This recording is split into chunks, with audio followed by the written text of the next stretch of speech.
Hello! It is time. We are not playing F-Zero today. And I was not expecting to do this when it came in today.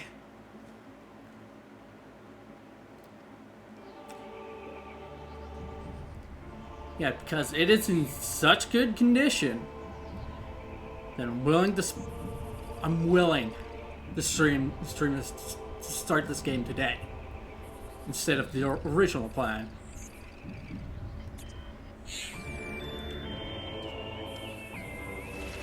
It's time for the Prime 2 Echoes.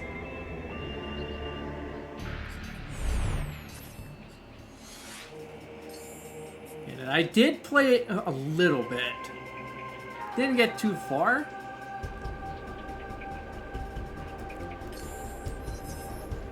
Yeah, I only got up to Aegon Wastes. I just got there. So we're gonna go to Mewtwo.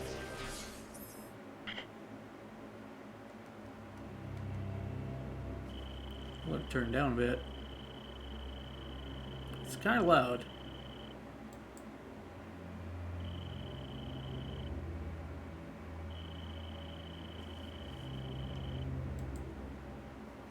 Hopefully that's good.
Turn to your ship to save your game.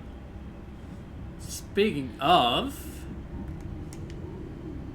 Oh, right, I gotta change the fucking... I hate inverted controls.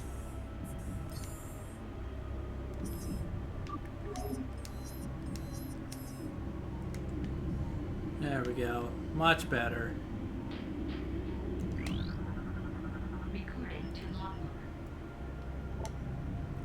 Starship, Hunter class, gunship. Vessel registered to Samus Aran. Ship has been damaged. Auto repair function initiated. You can return your ship to recharge energy, reload weapons, and save progress in the game. Your Hunter class gunship is one of a kind. Its distinct hull lines marking it to a friend and foe alike.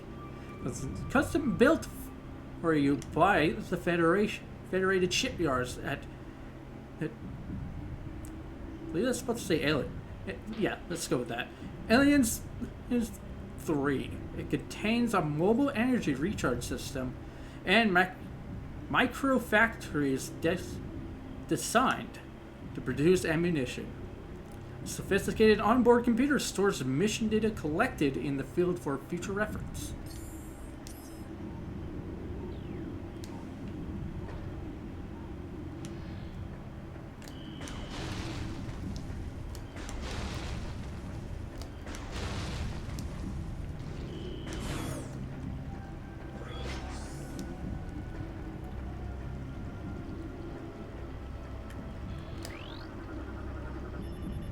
Unable to interface with the door control system.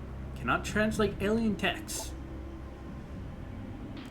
To access door controls, you'll need to update your translator files. Well, can't go that way. Well, time to go down here.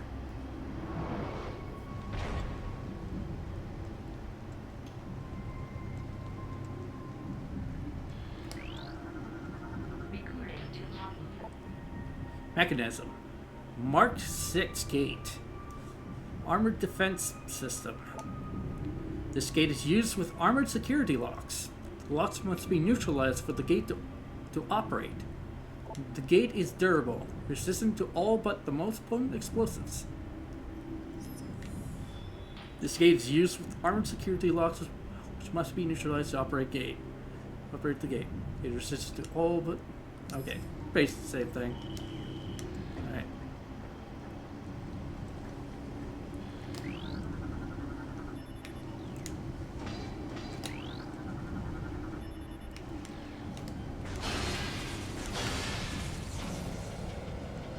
Yeah, I will try to go for 100% scans.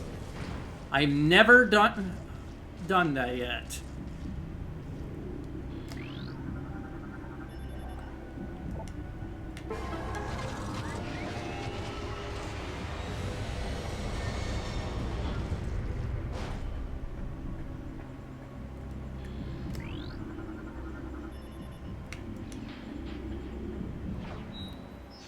Yeah, can't promise that I will be able to do it.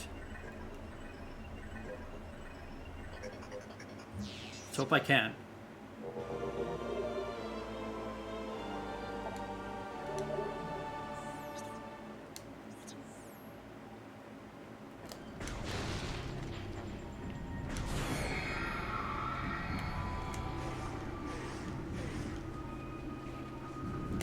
I'm not even in the room.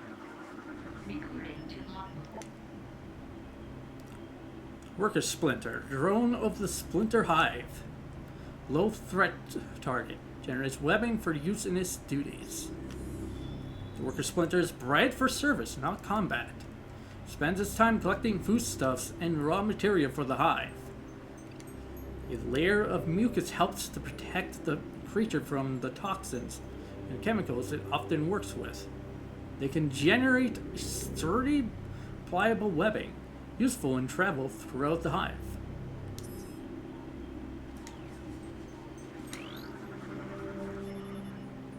Terminate body form scan complete. Codex genome match, standard human. Scan indicate this trooper died of cardiac arrest. Chemical levels in body suggest a state of extreme fear at the time of death.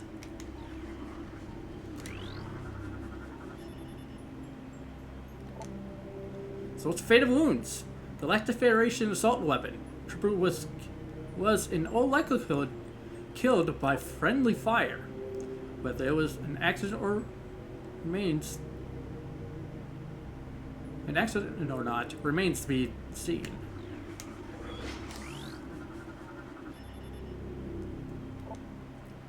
Causes death difficult to determine. Digestive fluid present within armor. Subject is being broken down into simpler matter for consumption by local predators.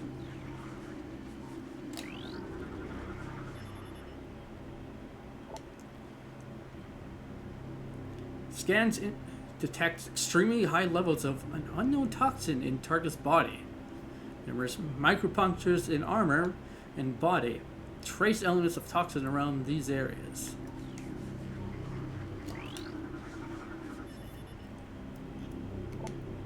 Cause of death: excessive blunt trauma to numerous critical points. Bioscan Let's indicate that there were at least 30 individual attackers involved in this trooper's demise. Damn.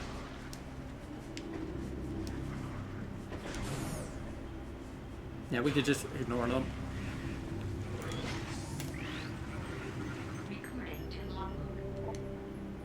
Galactic Federation Marine Corps. For personnel log entry, GSGTC Bennett. It transferred to your logbook for further review. There's something wrong with the lock systems in this section. They failed twice, locking us out until someone came along to let us in. If it happens again while we're playing bait for those things, well, let's say we'll go out fighting instead of hiding in the control area. Oh.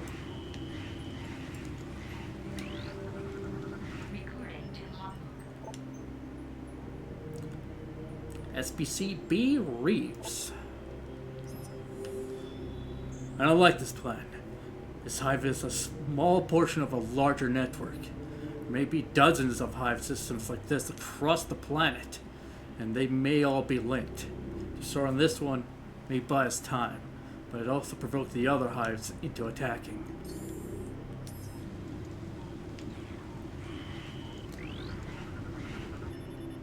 Alright. Can't use that yet.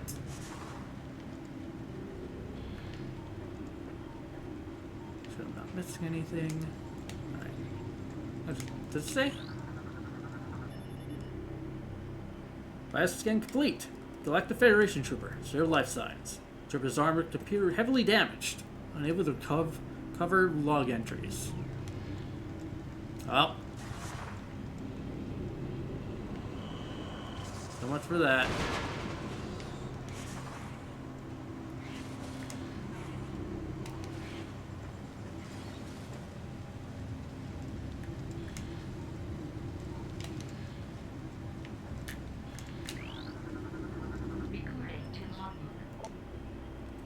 Bomb slot. Powered system control unit. Insert the morph ball into the slot, then detonate the bomb. This will transfer energy from the slot to the device connected to it. Okay.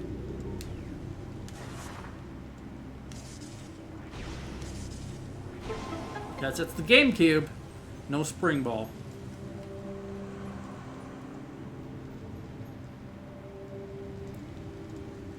There we go.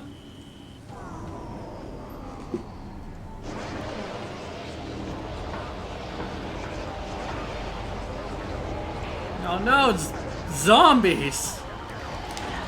Zombies in armor! Dark Trooper deceased GF soldier. Bioscans indicate terminated life signs for this trooper in the presence of an unknown biomass. Scans indicated terminated life signs for this trooper in the presence of an unknown biomass with parasitic tendencies.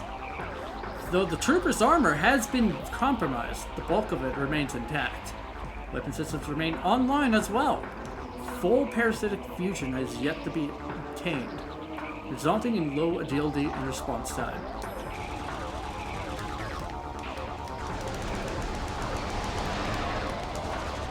Very easy to take down. Kill him one shot with either the charge shot or missiles.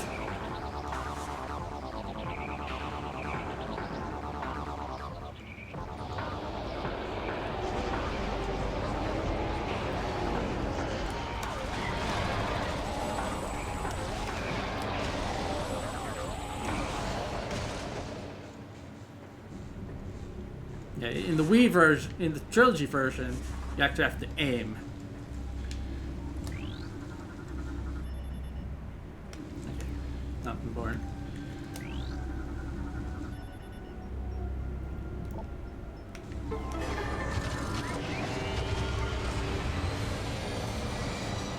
Oh no, there's more! What are we gonna do?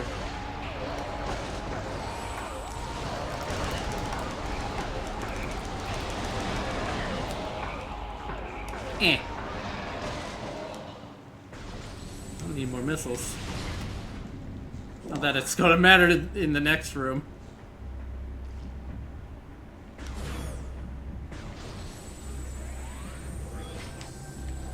Guess it does, kind of. There's missiles.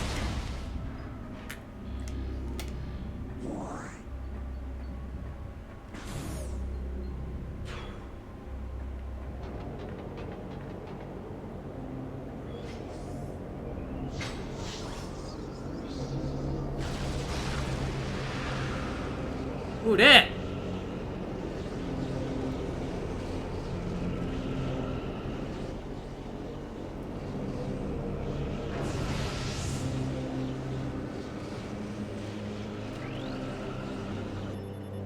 Scan complete. Unknown dimensional anomaly. Anomaly seems to be a dimensional rift. Target destination unknown. Well, the one thing we can do. Go in.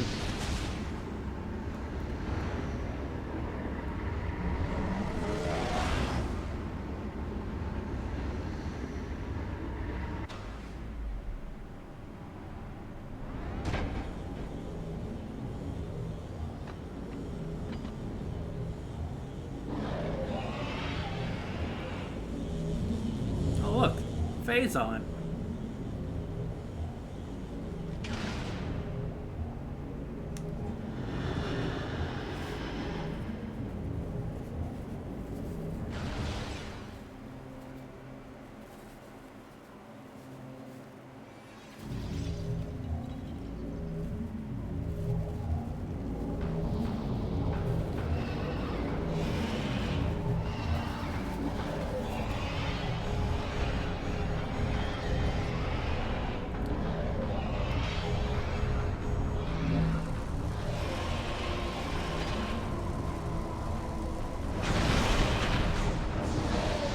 Got the fuck out of there.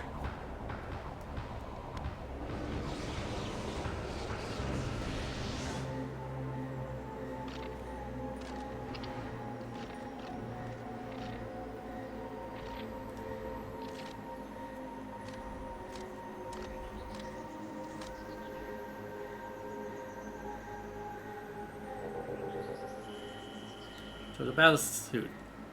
Gear stolen by unknown creatures. Spatial thrusters offline. Grapple beam launcher offline. Morph ball boost unit offline. Power bomb generator offline. Missile launcher offline. Morph ball bomb module offline. All remaining systems online and active. Yep, that's all we lost.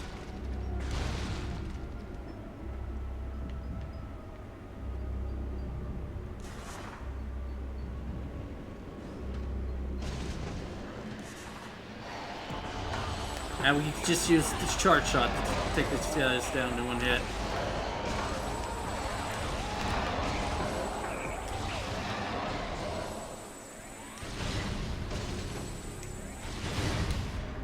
And in here, it's a safe station.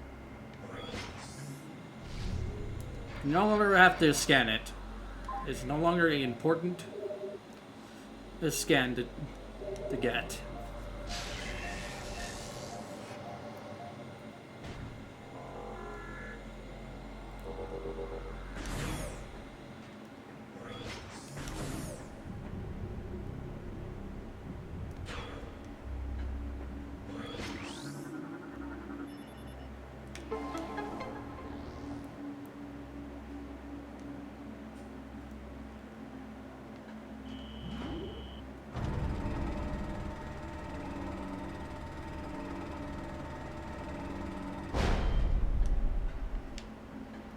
There's that door from before.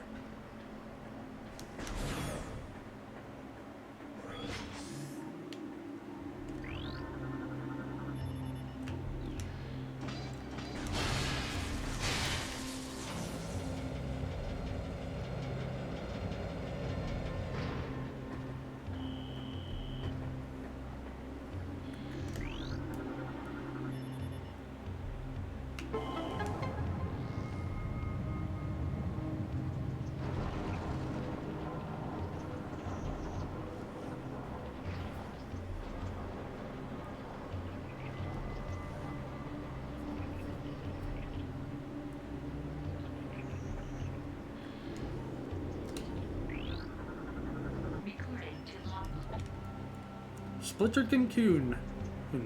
Protective structure for sleeping splinters. Destroying this structure will eliminate the splinter inside, but will also alert other splinters nearby. Splinters will enter their protective cocoons when tired or sated. The cocoon is durable, but can be destroyed by weapon fire. Destroying a cocoon will kill the splinter inside. When this occurs, the dying splinter will emit a shriek that will alert all nearby splinters in hibernation. This will drive them into a battle frenzy as a defense mechanism.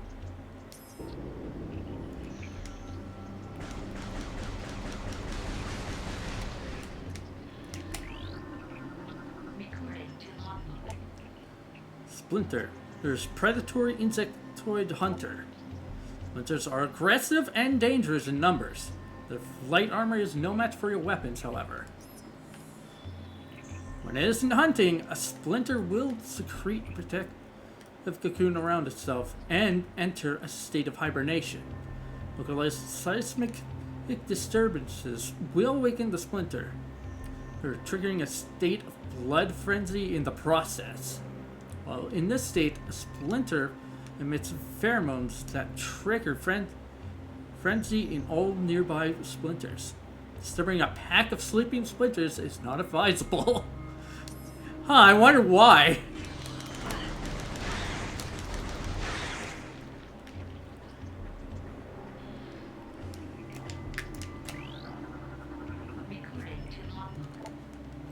Green Crawly, omnivorous hunter-gatherer. Simple-minded creature controls turf in search of nourishment. Low threat index. Avoid physical contact. To constitute the dimensional shifting Crawly. The green Crawly spends its days roaming in search of food. A genetic defect prevents its back crystal from harnessing energy and opening warp portals. It is doubtful that the green Crawly misses this ability.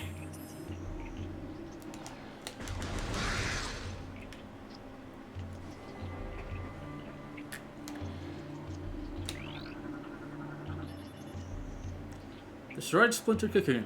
Compromised hibernation structure. This cocoon has been heavily damaged. Only remains of the cocoon. Only remnants of the cocoon shell remain.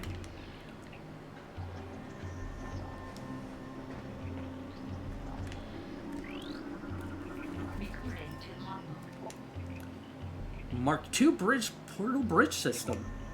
This bridge is durable, but often locks in place, leading the Marines to call for a new design.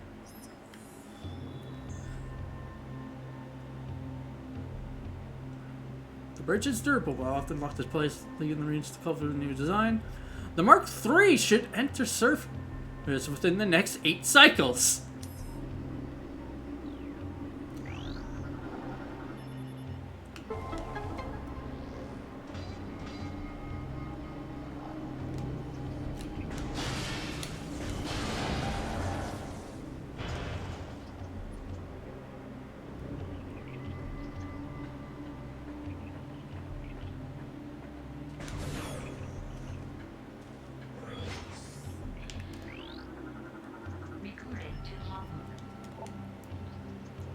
Galactic Federation Marine Corps. Personnel log entry, PFC M. Veroni. I think Haley's losing it. He talks to himself all the time, and he won't sleep. He almost shot me on watch the other night. I think he thought I was one of those things. I talked to the doc about taking him off the line, and he told me we need all the help we can get. It's true, but if he goes berserk and kills a bunch of us, that won't be very helpful.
It is a heavy transport crate. Unit cannot be destroyed. Connected to winch system failing. Cable strength is at critical.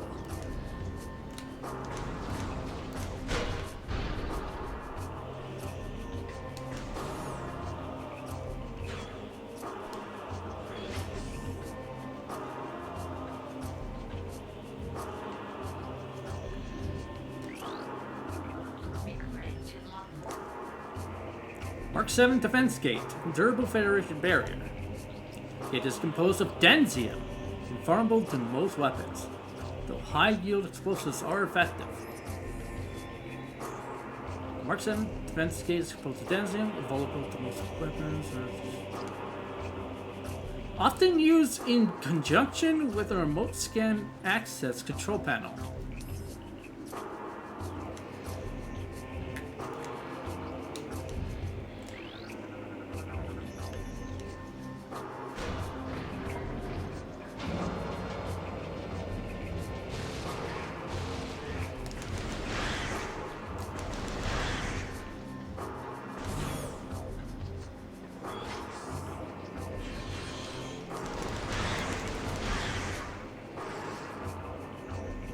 That's right.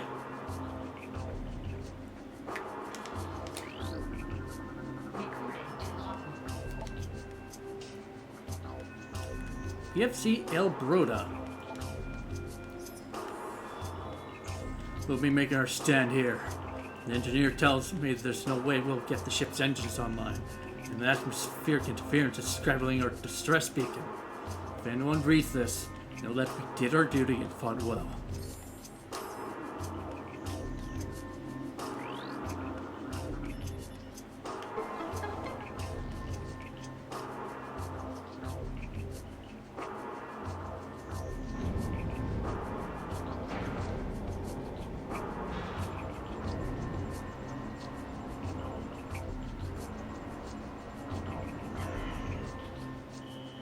Transmission failed due to atmospheric interference.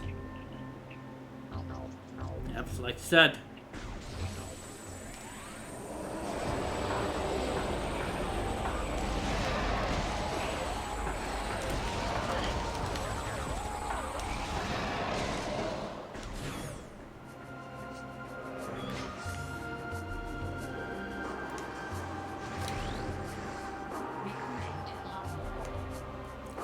Class turret, automated defense system. Lightly armored gun used for point defense. Fast targets can evade its tracking system. The GM-42 Growler class turret is a dated design, though still quite effective as a point defense system. It is lightly armored and fast-moving targets can evade its tracking system. Several copies of the system exist, including the Space Pirate Humility class as automated turret.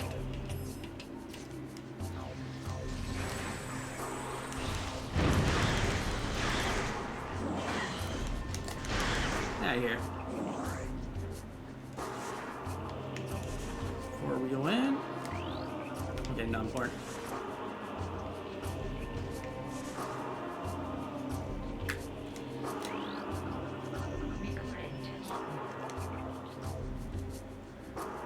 BCM Angseth. This is ridiculous. I gotta shoot half of the men here, and I'm stuck on monitor duty. I didn't join up to stare at the hull screen. This would happen to Samus Aran. She'd be out there taking care of business, not push buttons and send reports. Little did she know.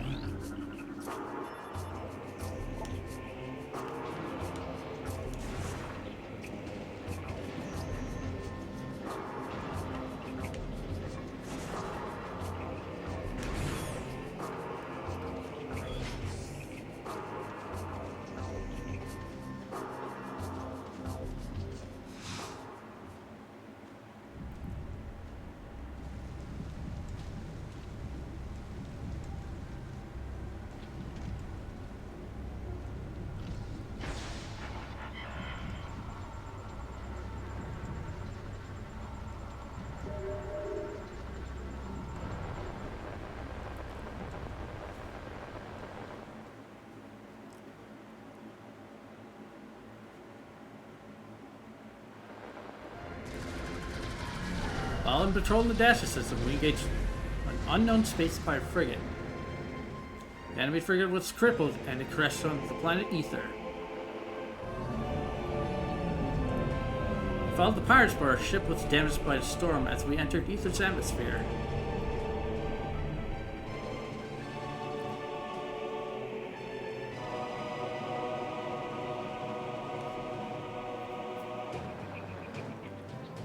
Heavy magnetic activity during the storm disabled our comm systems.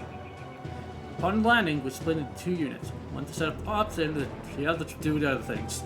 Each unit was doing fine, no problems. Until they appeared.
Personnel log entry.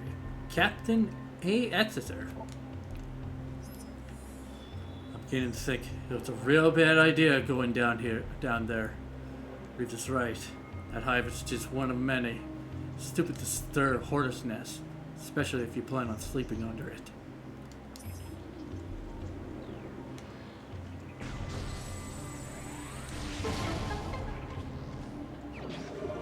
Missile launcher acquired.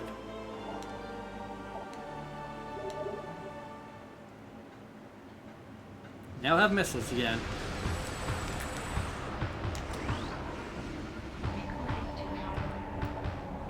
Dark Splinter Darkling possessed Insectoid Predator. The alien symbiote within the Splinter augments its strength and durability. Threat level raised.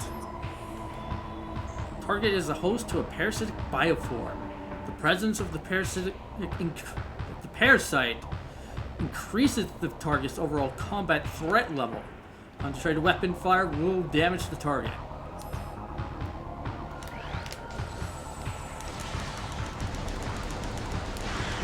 Yeah, basically a stronger version of the Splinter.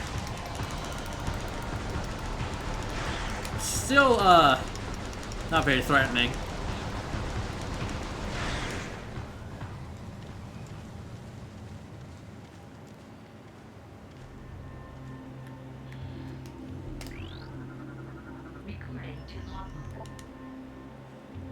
LCPLJ Broad.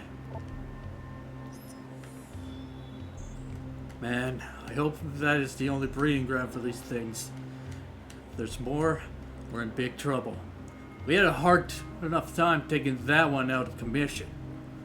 I almost ran out of ammo. I never run out of ammo.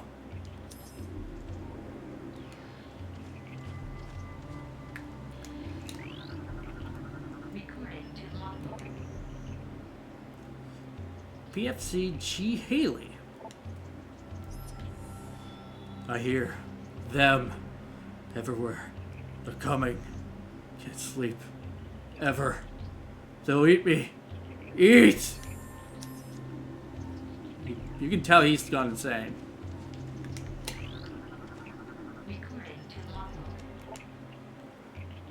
PFC S. Milligan.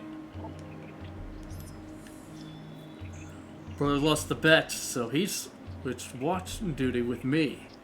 I figure this section is nice and safe and boring, which suits me just fine. Let those other punks guard the hot zone. Hold on. Hey, halt! No!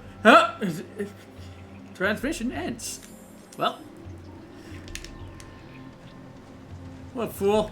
No place is safe. SBCF triplet.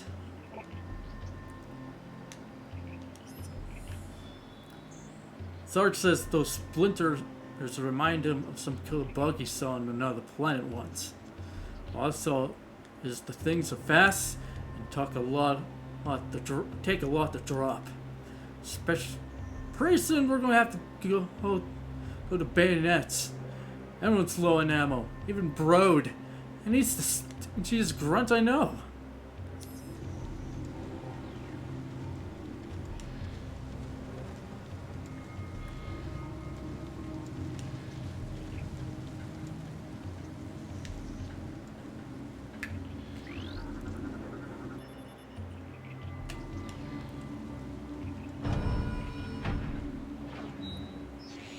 Next part of the map, we got the hive. Now we're getting the temple grounds.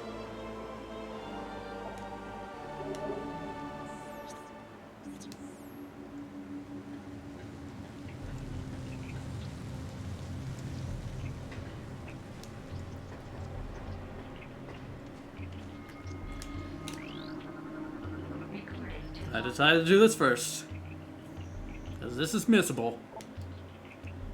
Xenotech. Kinetic orb cannon fires small spheric objects at high speeds. Scan interface panel to bring the cannon online. Then enter the hologram to fire. The purpose of the kinetic orb cannon is unclear. It may have originally been designed for industrial use, then converted to a combat system in later times.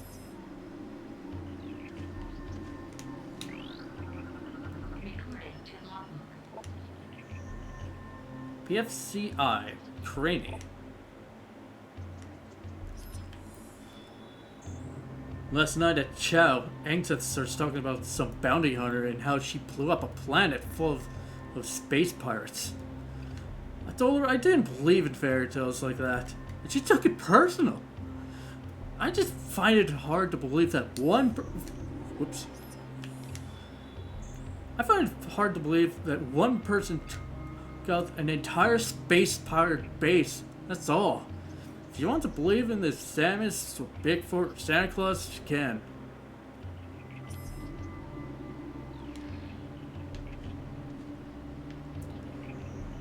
Yeah, believe it or not, in the randomizer,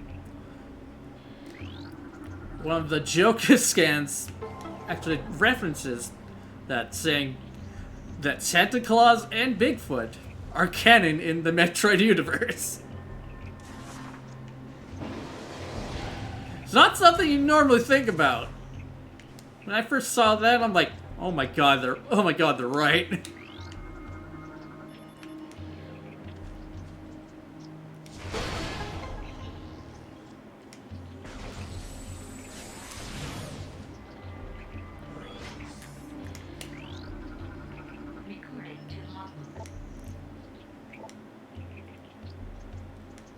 Dennis.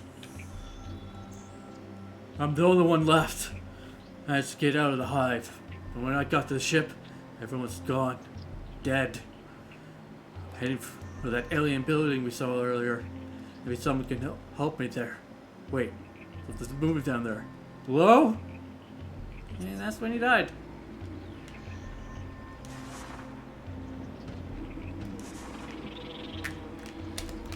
Come on. Let me scan you. Warwasp's cunning aerial hunter. Airborne insect equipped with a venomous stinger capable of shearing steel. Target can fire blasts of energy at foes. The Warwasp rarely strays far from its hive unless it's pursuing an immediate threat.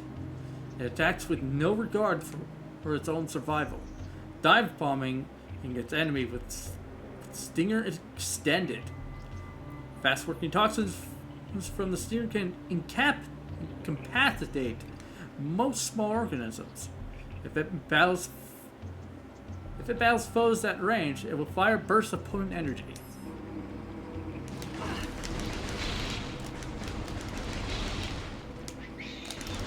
Get out of here.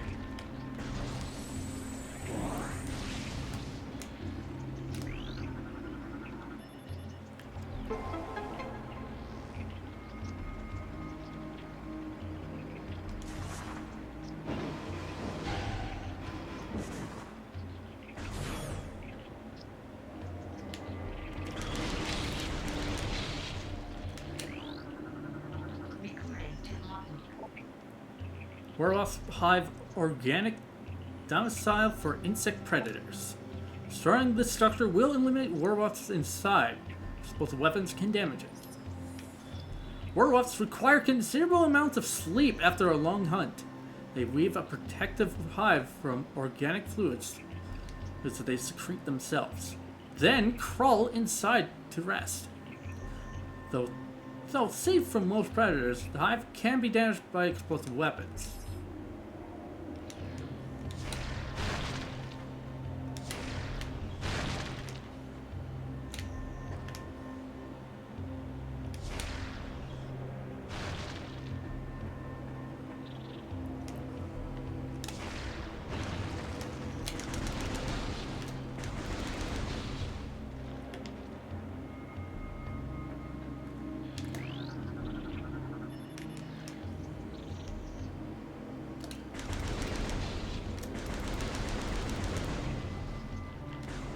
That.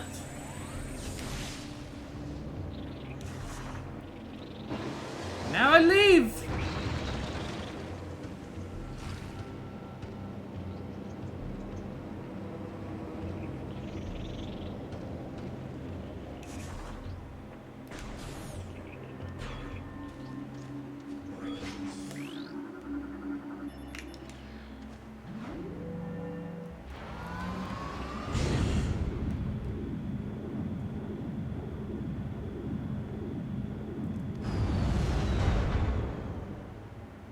Great Temple.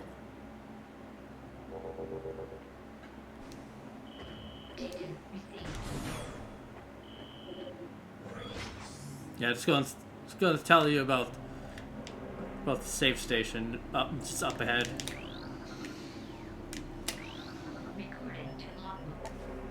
Sandbats, small airborne predator pack. Contact with targets can cause minor damage. Targets travel in flying swarms. Sandbats are small flyers. They travel in packs for safety, though they are predatory in nature. Failing to find prey as a group, sandbats will often enter a feeding frenzy and attack one another in search of sustenance.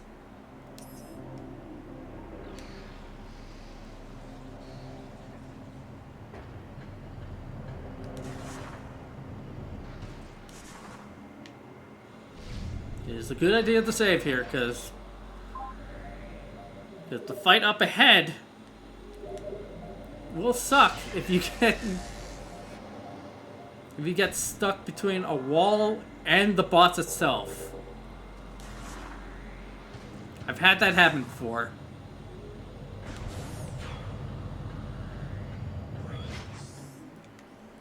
Oh. Well then.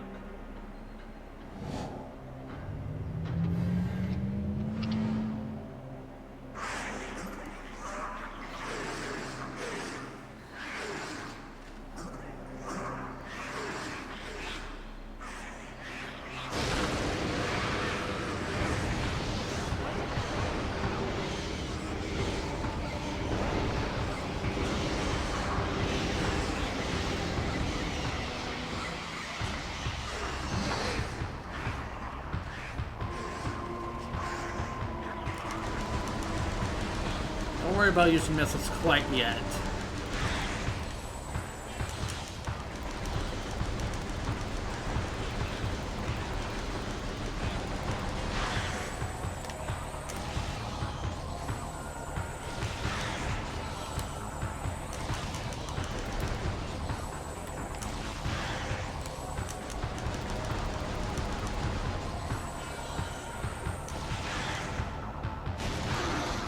And there he is.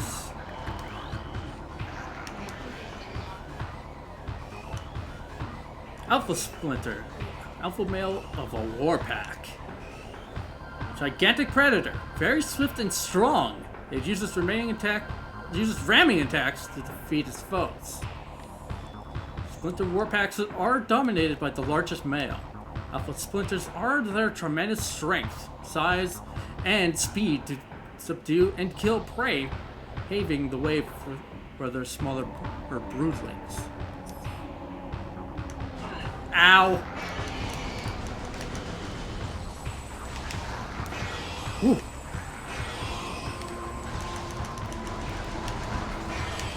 Ooh.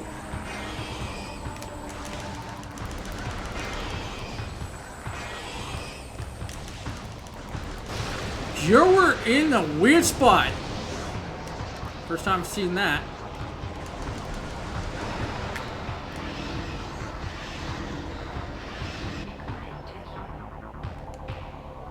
Dark Alpha Splinter.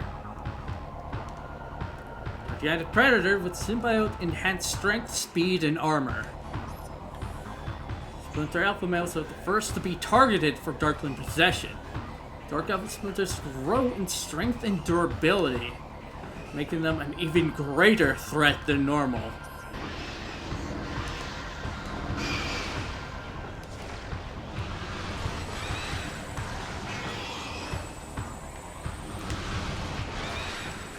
Now you do not want to be against the wall. Just trust me, it sucks.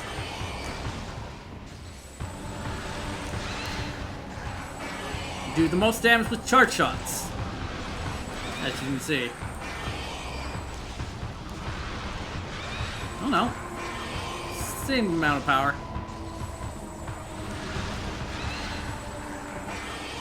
And we're done. I'll turn down the audio even more.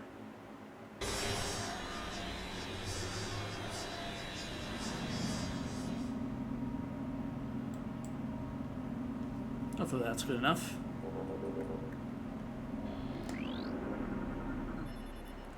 Unknown technology.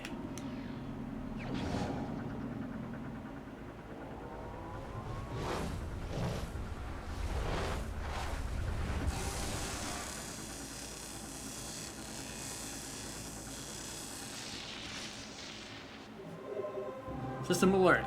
Unknown item acquired. And then technology has bonded to the armor systems. Their scan complete.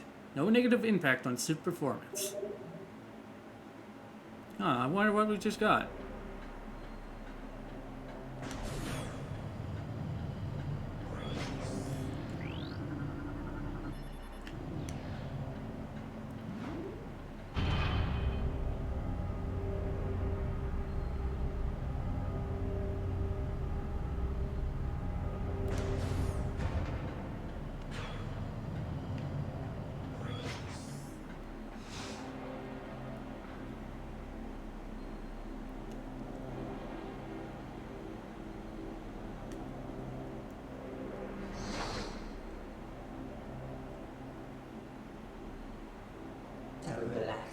Do not be afraid.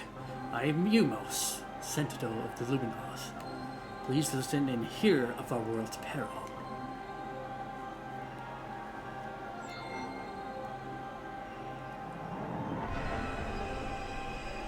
Long ago, a cosmic object fell to our planet, Ether, exploding with great force.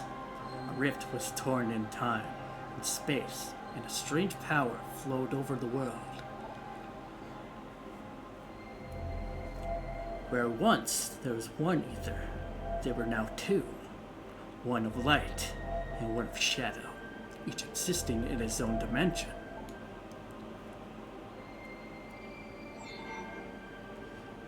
It was the end of peace on Ether, for a new race was born that day on the Dark World.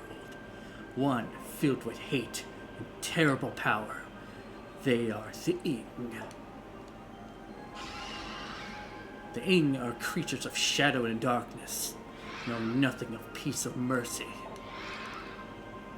For decades, We stood against them, yet we now lie on the verge of defeat.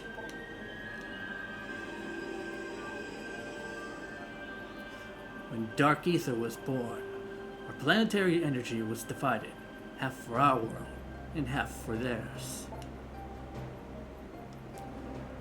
Should one world gain control of this energy, the other will perish.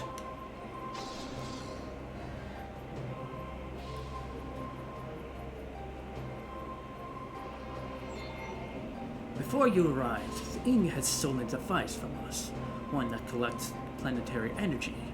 With it, they have weakened our planet to the verge of collapse. But fortune smiled upon us this day, for the energy transfer module is now bonded to you. With it, you can help us restore our world. You're our only hope, Samus.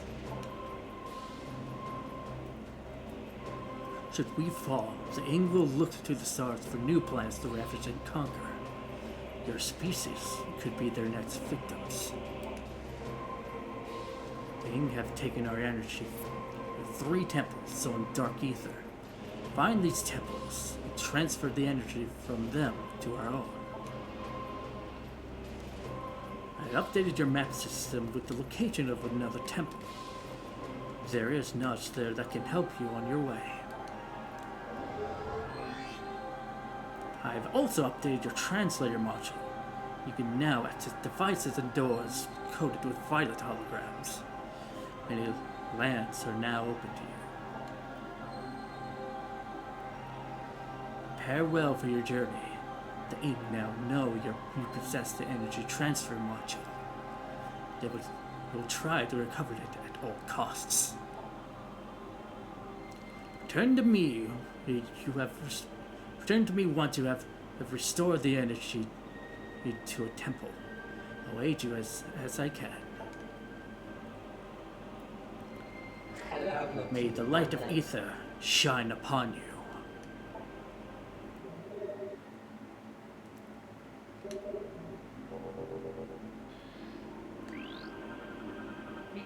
Yeah, oh, I am scanning him. Luminoth, Umos, indigenous sentient species of planet Ether. Subject is Umos, who's a sentinel of Luminoth, guardian of his species and the secret temple.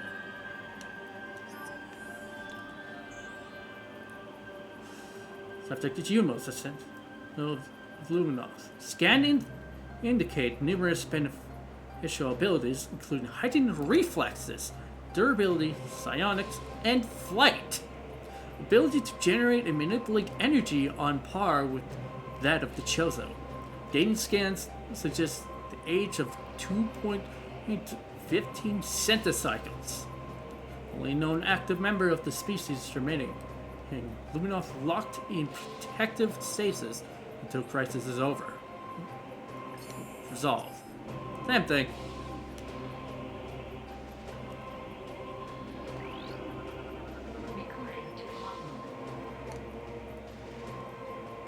Object analysis complete. This is a regional energy controller.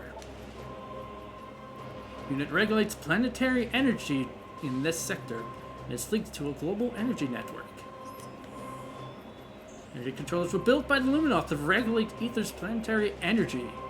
Several ones are powered by the energy controllers, including a weather control grid and a teleportation system. When Dark Ether was born, it too had energy controllers, all linked to that world's planetary energy.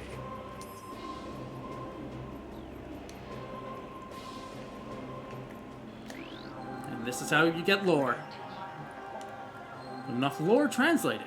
Origins. It is told that the Luminoth were not born of ether, but of the stars. In the early days, we roamed the greatness of the void, bathing in the glorious light of 1,000 stars. We met a vast number of enlightened minds, the Enkren, the Ila, and the Chozo among them.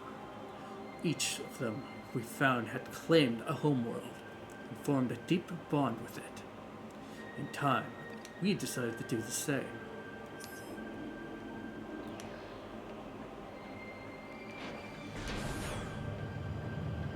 Alright. We now know what we must do. Go to the 3 temples and restore the planetary energy there.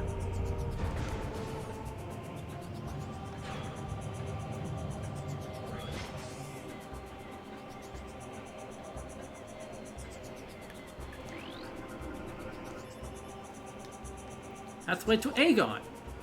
Beyond the pathway to Aegon sector lies.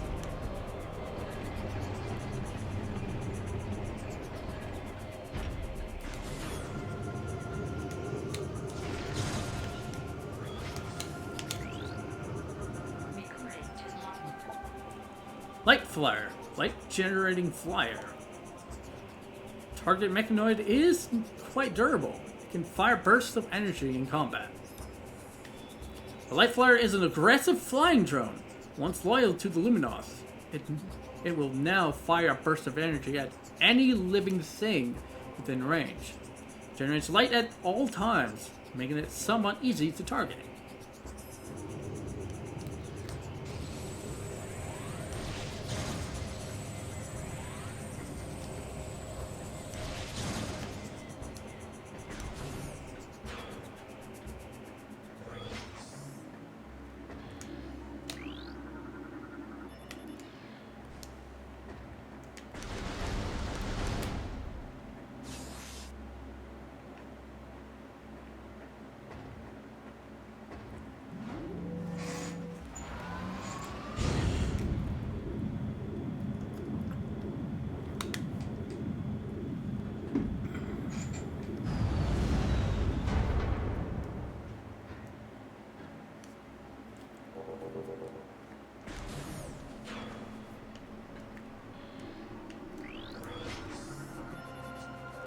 With this gateway forever, protect our sacred temple.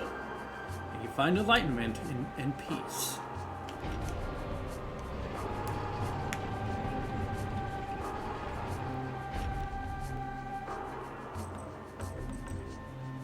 A little something.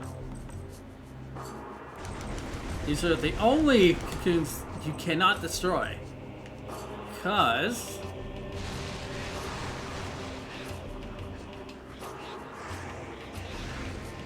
Because of that.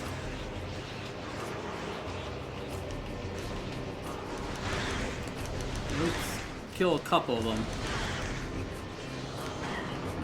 Hurry the fuck up and possess them.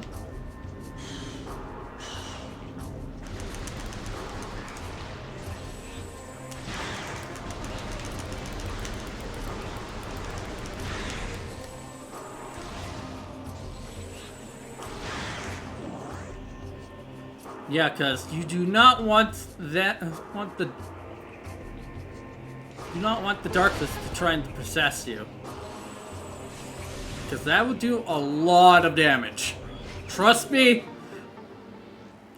it happens quite a bit in the randomizer.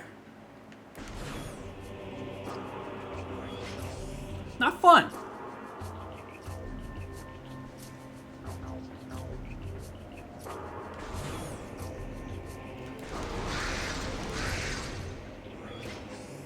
Yeah, we finally our first minor upgrade. And we have an energy tank.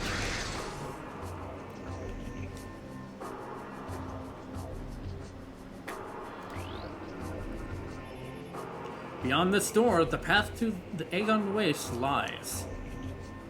Once fertile plains, now stands scorched and ruined by war.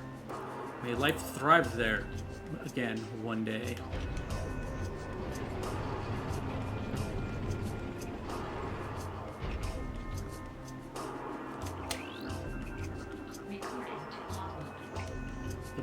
Data pack translated. JF really don't know how to pronounce it from, so JF is Testament. Final entry. Word JF May. Their army swells. Beasts and rogue machines join the ranks of the Horde, all eager to bring death to Luminoth. Being sent these new additions to the industrial site to do battle with me. While they watch from safety. You cowardly mongrels. My only regret in death is that I did not live to see the day of their defeat. May it come soon.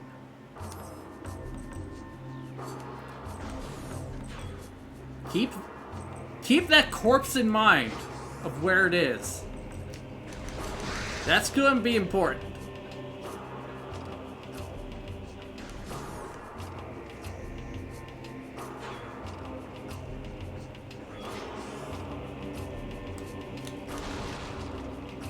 Here's our first missile expansion.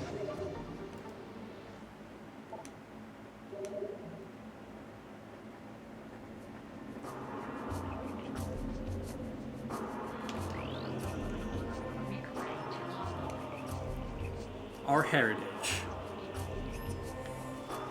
Our search for a home took us through the cosmos. For many a great cycle we roamed, yet the place to call our home eluded us. In time, we began to despair, feeling the search was in vain. Through remaining among the stars until a scout returned, with news of a world unlike any other.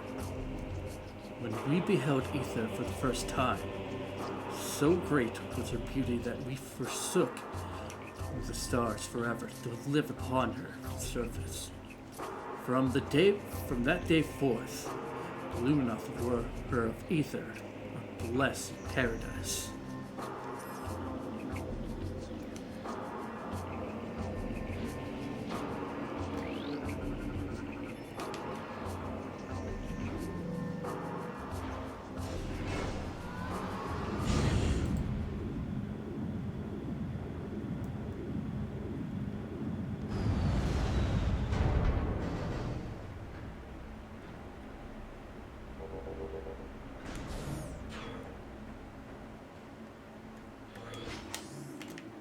Come on.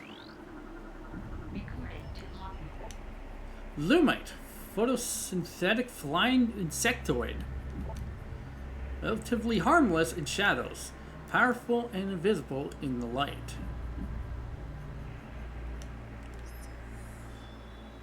The Lumite thrives on light and can render itself invisible to most predators, while within it. When out of the light, the creature is relatively harmless, relying on a crudely spat chunk of biomatter to defend itself. Once in the light, it can channel a large amount of solar energy into a deadly blast.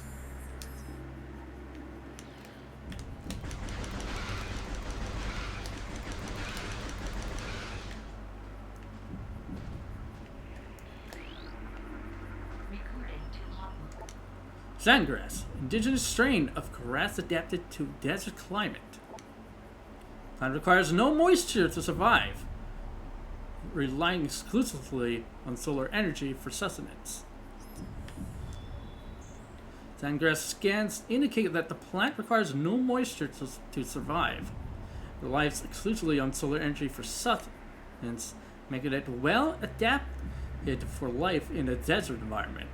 Evidence of extensive mutation present, suggesting radical bioadjustments within the last sentence cycle. Mutation source is not natural. Plant strain was genetically engineered, possibly by the Luminoth.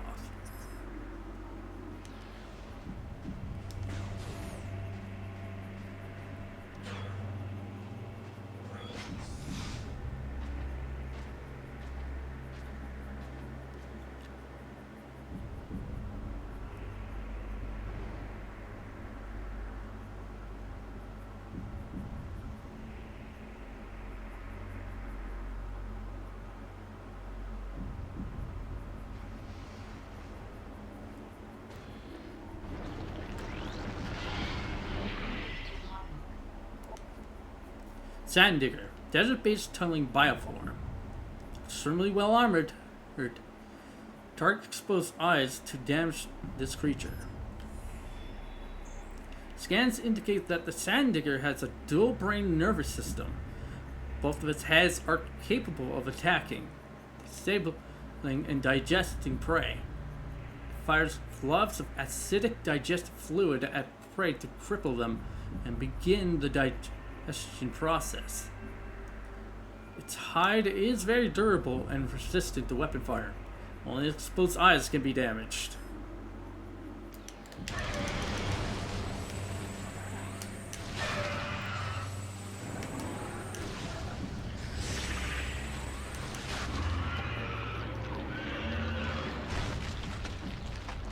Literally explodes.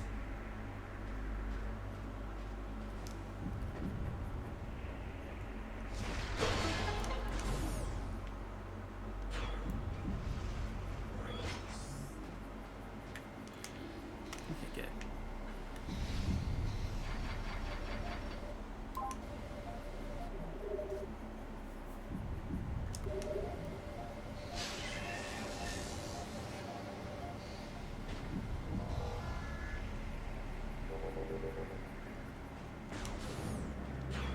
Oh, it's a good idea to save.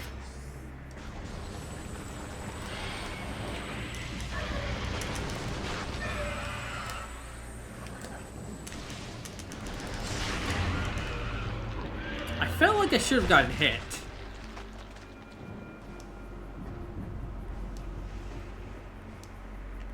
What the?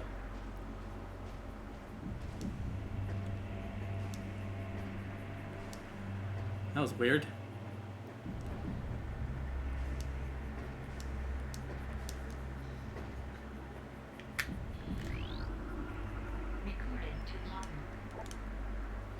Aegon barrier pod living storage units of Luminov. Hardy desert platform used to store useful items. Tough epidermis can be destroyed with weapons. Living barrier is hardy desert platform used by the Luminov to store useful. Tough epidermis can be destroyed with weapons. Gathers trace amounts of moisture from the air and stores it in a number chambers throughout its body. It can hold and process this moisture for weeks if necessary.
The pirates are back!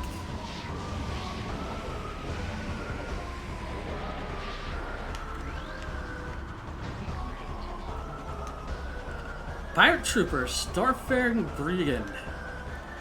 I said that quite weird. Aggressive, well-armed platform trained for combat and conquest. Sworn enemy of Samus Aran. Space Pirates suffered a serious defeat at Talon 4, yet they remain a powerful force for crime and disorder in the galaxy. Their technology continues to advance. Even the lowly trooper has received numerous upgrades to his arsenal. Photonic power scythe and quantum assault cannon are now standard issue weapons for all troopers.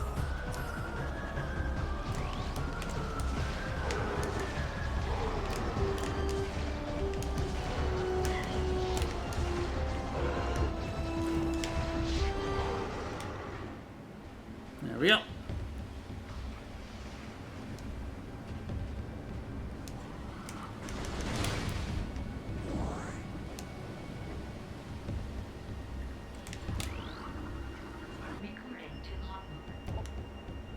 Britsky, venomous insectoid. Poison stinger concealed in the back of mounted shell. Finish it off quickly once the stinger is exposed. Britsky's tail ends in a venomous barb, which it conceals underneath a hard-packed layer of fused sand. A series of sharpened ridges along its body discourages most predators. Those foolish enough to harass the Britsky are quickly introduced to its deadly sting.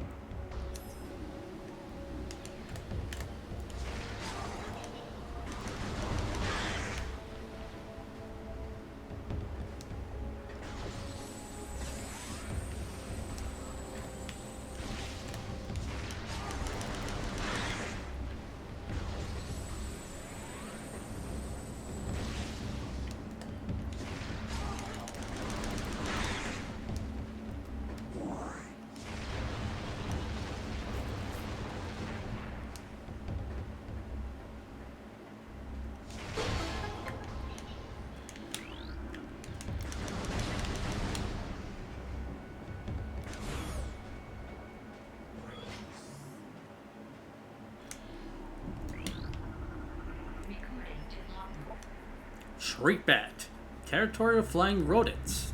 Epic flying explosive enemies. Target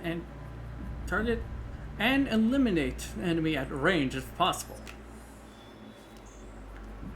Shriekbats have high internal temperatures, leading them to seek cool climates to dwell in. They prefer caverns, roosting on ceilings while hunting for small prey. Fiercely territorial, they dive bomb anything that wanders near. This attack is fatal for the Shriekbat, as the impact sets off a discharge of thermal energy.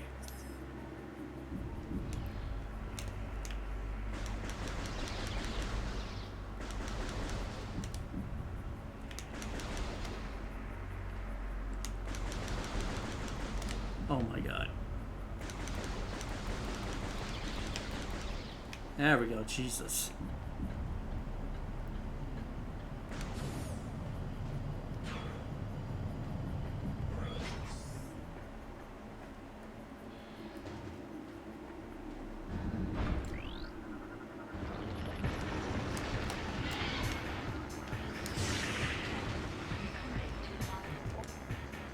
Alpha Sanddigger, large tunneling body form. Extremely well armored, target exposed eyes to damage this creature. It appears to be a Sanddigger pack leader, larger and stronger than the normal members of its kind. Target both of its heads to damage it.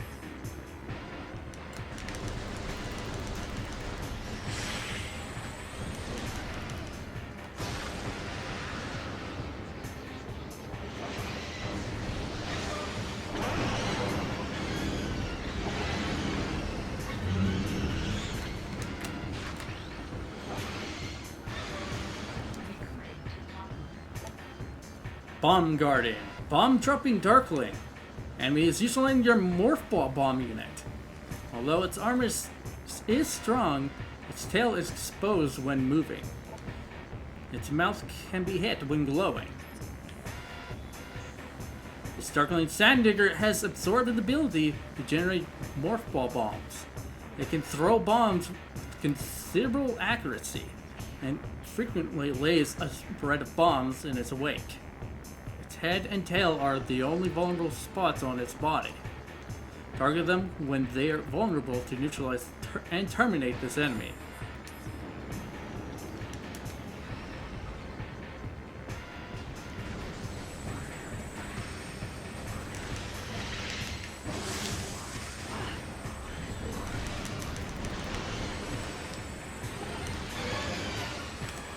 Like so.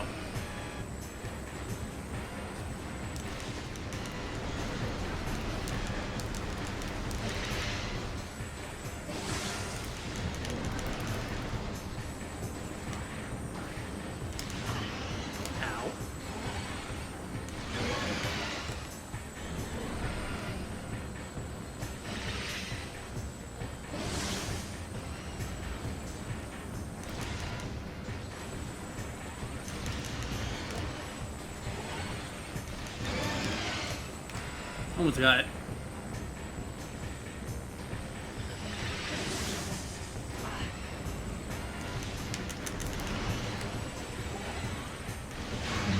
And we're done.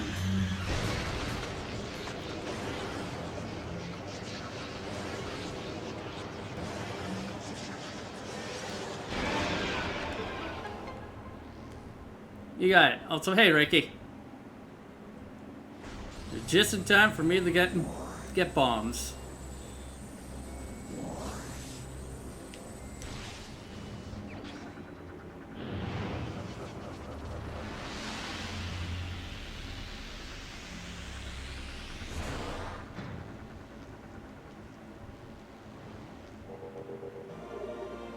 Morph ball bomb acquired.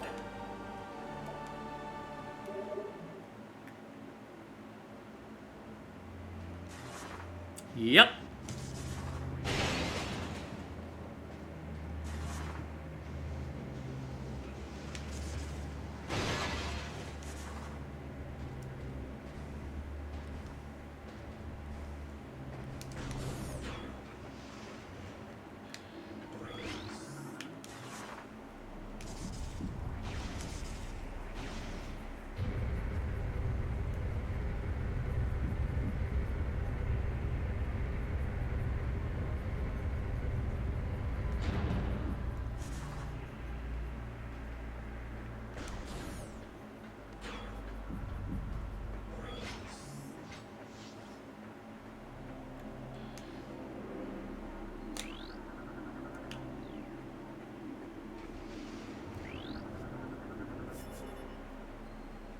Bioscan complete. Luminoff subject terminated 1.5 decacycles ago.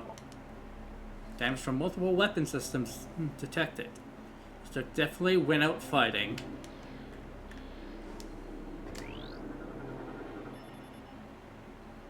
Luminoff holo projector online. Automated message initiated.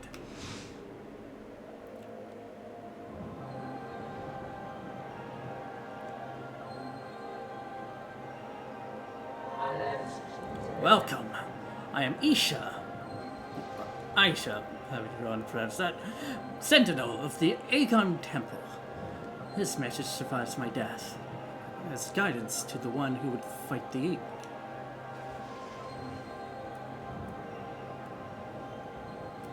A portal to Dark Ether lies nearby. With it, you can travel to this land's shadow. You must locate the Dark Temple, a twisted mockery of this sacred place. Inside, you will find the energy controller you seek.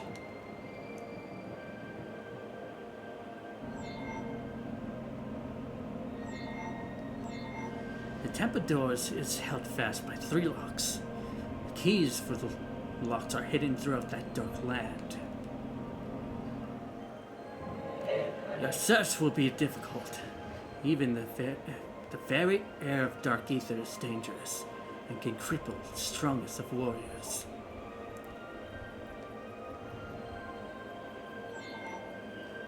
In our past struggles with the Ing, we placed a series of light crystals throughout the world. They remain today. These crystals create safe areas that will protect you from the harmful atmosphere of the dark world.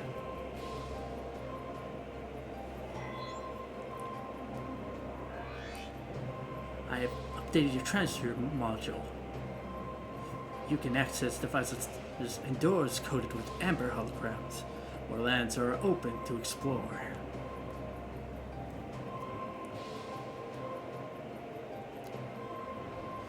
When you have taken the energy from the Dark Temple, return here at once. May the light of Ether serve you well.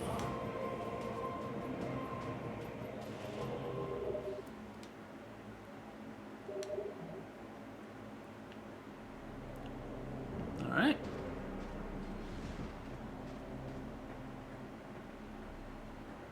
Come over here. Time for some lore. It's Makama time? Probably. Saving Ether. Aether's planetary energy supply reached a critical stage. If left unchecked, the energy would expire, bringing an end to the world. Gray's Minds devised a way to preserve and regulate the remaining planetary energy. Thank you. The energy controllers.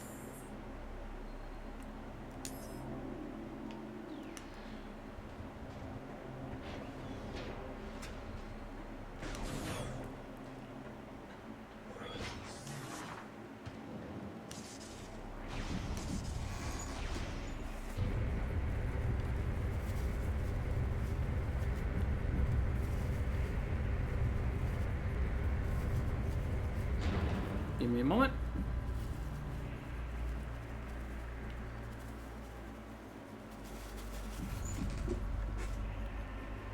Something that I would play when you're done reading and not interrupt you. Oh, you have plenty of chances to do that.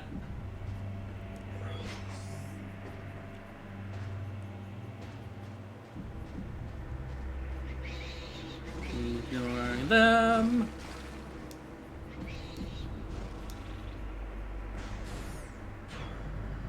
Later.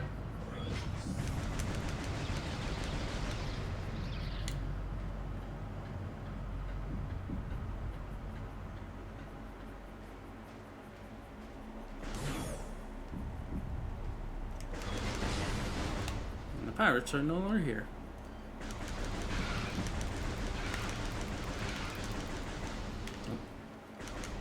Oh, it's an enemy.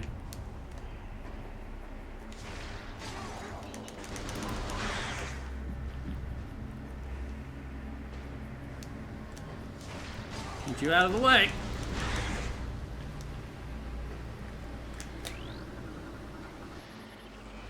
Security. I heard that! Security clearance improved. Door systems online. Their vigilance and strength will create peace. Dick.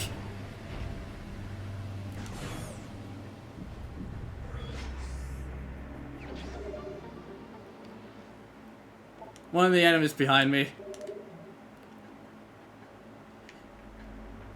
The bastard was hiding.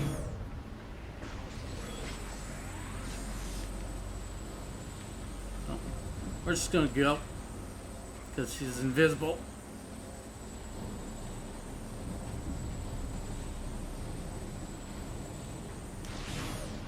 Later.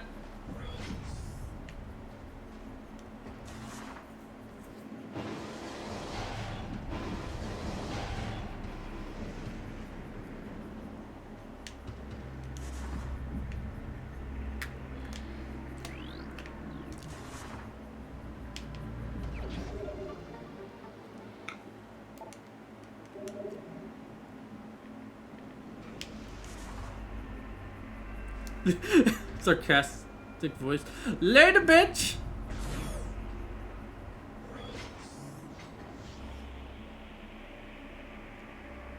Okay, it's time for fear.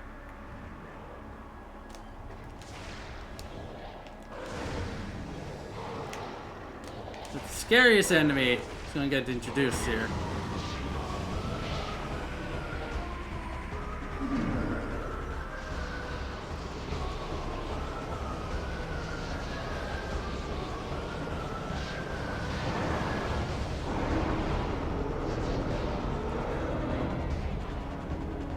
Dark Pirates! Dark Pirate Trooper. Darkling possessed Space Pirate. Enhanced strength and stamina gained from addition of Symbiote. Dislikes bright light. Pirate Troopers already trained to follow orders without question. Were perfect candidates for in-possession. Darkling's moved to take every trooper they could, expanding the army of the Horde considerably. Space pirate technology struck a chord with being, who now hunt actively for gadgetry of any kind, especially weapon systems. Alright, time to use 5 missiles each. As watch my health drop. There we go.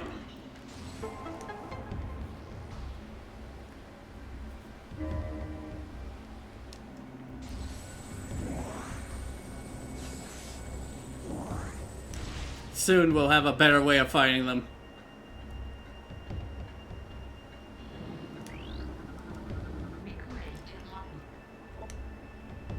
Light of Ether. The main energy controller was built in the Great Temple. 3 subcontrollers were built in the temples of Torvis, Aegon, and Sanctuary. They collected the energy of Ether, then radiated it over the world to all who needed it. In time came to call this precious energy the Light of Ether. It brought an age of peace and prosperity to Luminoth.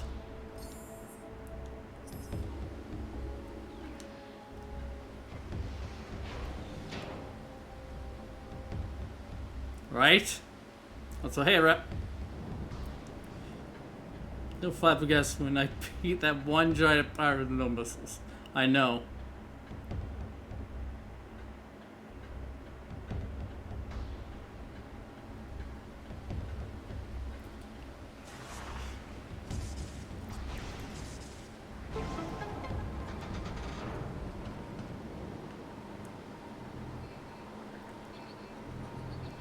Gotcha. You're just in time for us to get into the dark world.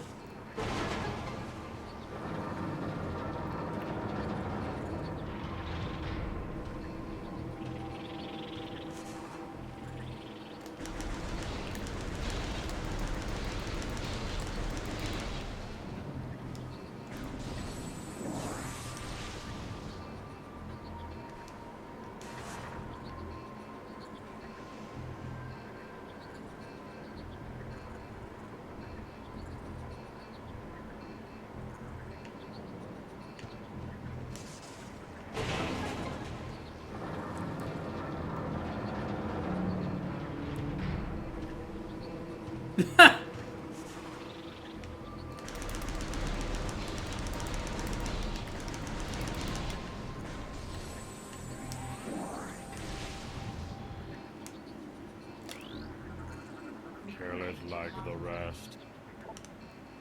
Pillbug, cave-dwelling herbivore. Vulnerable to concussion blasts. Use them to stun and damage its enemy. Pillbugs prefer to dwell in dark caverns, though they can exist in lit areas. Navigating with a series of sensitive antennae, they roam through caves in search of moss and fungus. Pillbugs can move rapidly and will ram unwary targets to clear their path as they search for food. A pillbug can be charred loose from a surface with a concussive blast. Doing so reveals its vulnerable belly.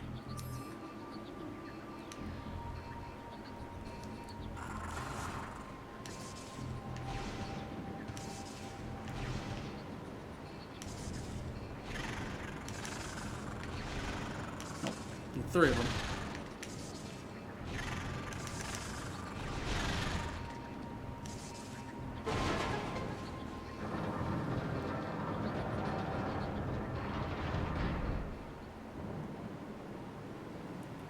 And then he said, "Let there be light."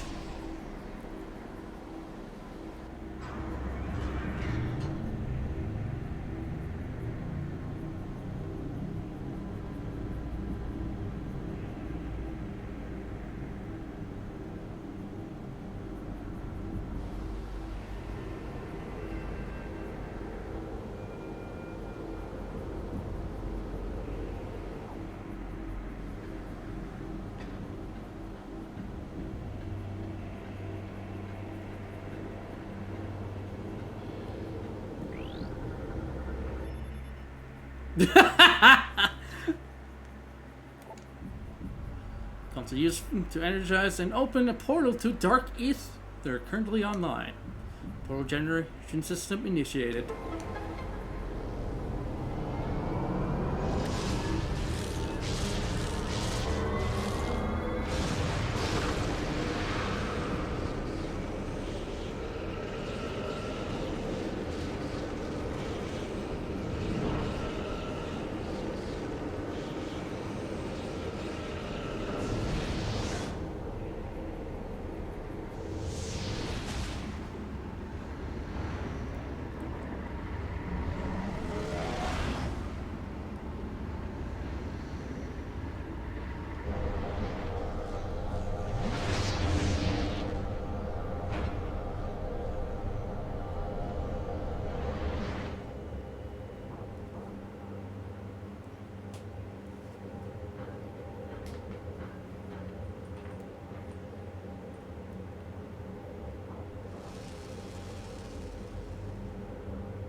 Dark Aether's atmosphere is dangerous. Lone safe zones protect you from Dark Aether's atmosphere.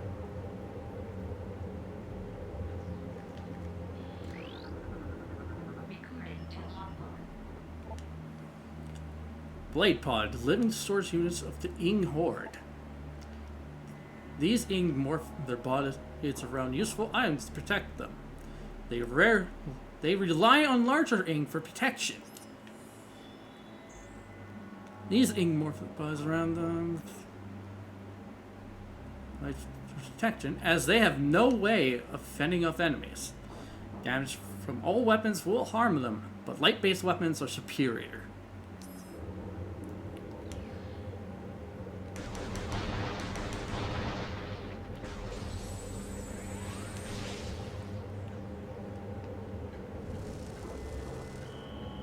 Some safe zones must be shot to function. Shoot sparkling energy nearby to energize the safe zone. Luminous light crystal generates a protective field of light energy. Light crystals provide protection from Dark Aether's atmosphere. They can be nullified by dark energy and supercharged by light energy. Light crystals provide protection from Dark Aether's atmosphere.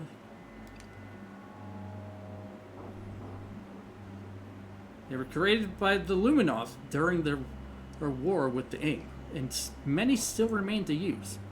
Dark creatures despise the crystals. Some are injured or killed by the field they create.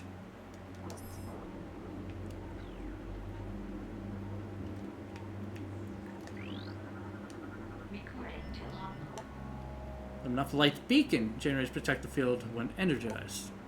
Light beacons must be energized by beam weapon fire to function and remain in charge for a limited time. Light beacons time. The beacons were created when the Luminoth ran short of light crystals during the war. While simpler to make, the beacons were also unstable. They had to be energized periodically and could run out of energy at critical moments. Still, any protections was better than none for the Luminoth warriors. Energized safe zones don't last forever. To reactivate the safe zone, shoot the sparkling energy again.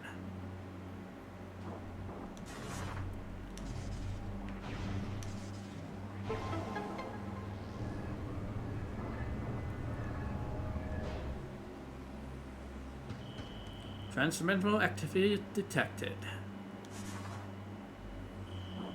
The device has been activated back on Ether.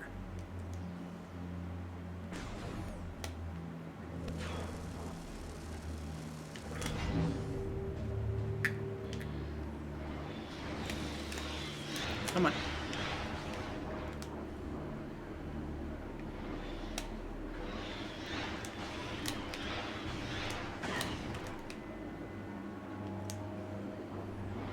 There we go. Inglet, worker drone of the Ing Horde. Wall crawling, morphing bioforms. Strongly dislikes bright light. Inglets perform the menial labor of the Horde, but can be pressed into a combat role if there's need. They are amorphous blobs, capable of clinging to nearly any surface. Inglets can fire bursts of dark matter in self-defense, though they prefer to avoid battle. They seldom travel alone, and can be dangerous in large numbers. As with all Ings, they dislike bright light, and will avoid it if possible.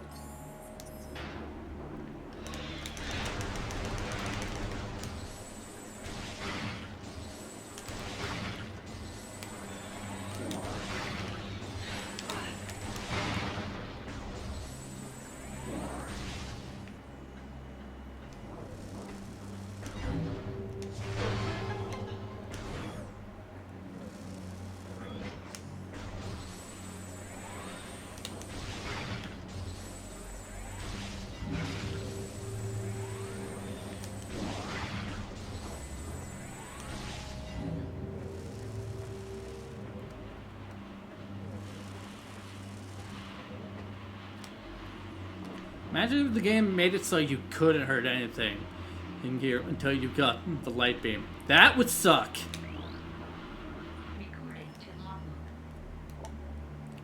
Night Barb. Flying airborne hunters native to dark ether. Targets are small but travel in large numbers for safety. Avoid contact. Night Barb's a small airborne darkling, smaller and weaker than a hunter ing. A Night Barb will travel with a large pack to increase its odds of survival. This is wise, since their primary predators are hunter ing.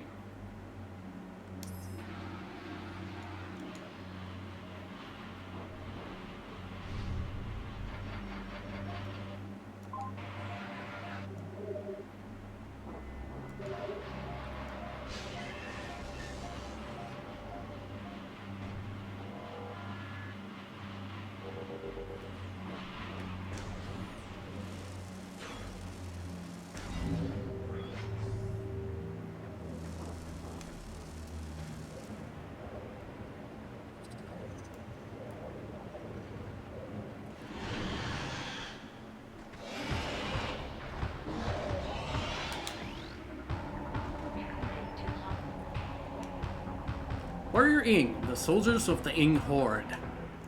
Shape-shifting wall crawler. Dangerous combatant in melee and at range. It's like bright light. Why are you sad? Warrior Ing are challenging foes. They can render themselves into amorphous puddles and move over most terrain, including walls. Warrior Ing can turn their bodies into deadly projectiles sheathed in dark energy. The tips of their legs are razor sharp, making them formidable in melee. Finally, Warrior Ing are capable of channeling trans-dimensional energy and firing it at their enemies. Their only real weakness is bright, pure light, which they hate and fear. Everyone's been gifted to their son Haven. Let me... Ah, see.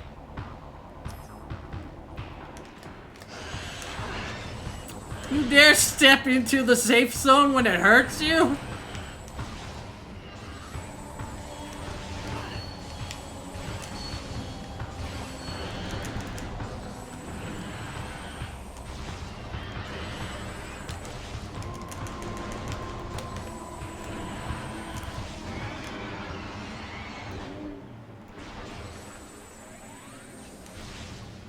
No one's more powerful than Samus Aran.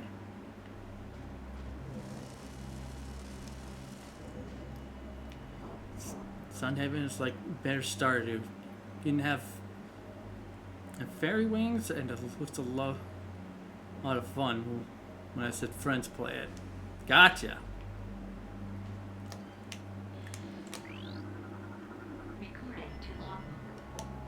Lightbringer, light generating forager. Creature generates safe zone while living, immune to most forms of attack.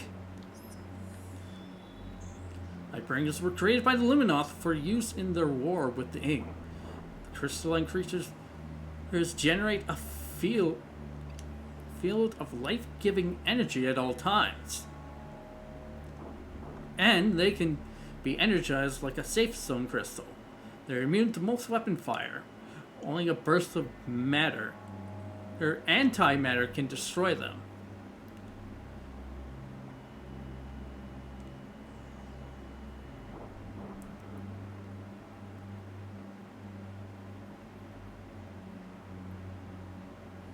Yeah, I did see that.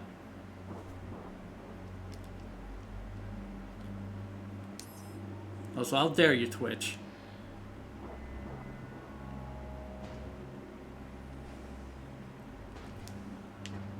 Gotta wait for it to come back.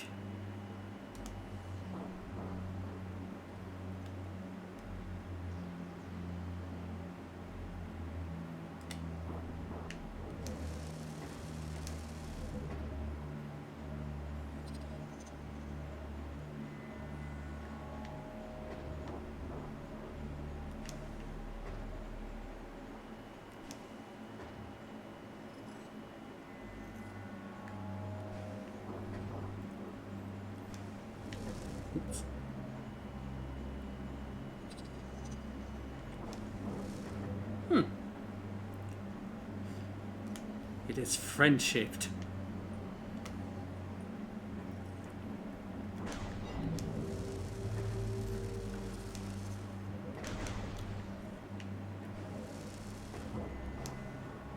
Yeah, that's basically like the, I like to say, the standard for buying beds.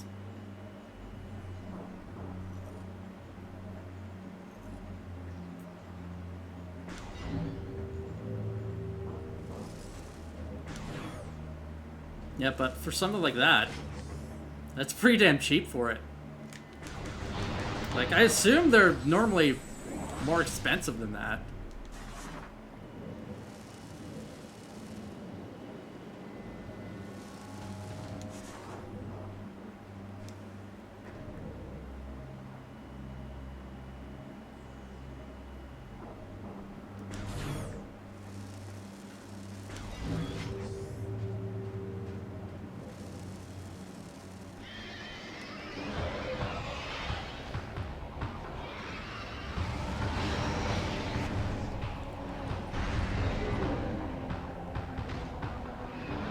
Oh damn, yeah, that's hella cheap then.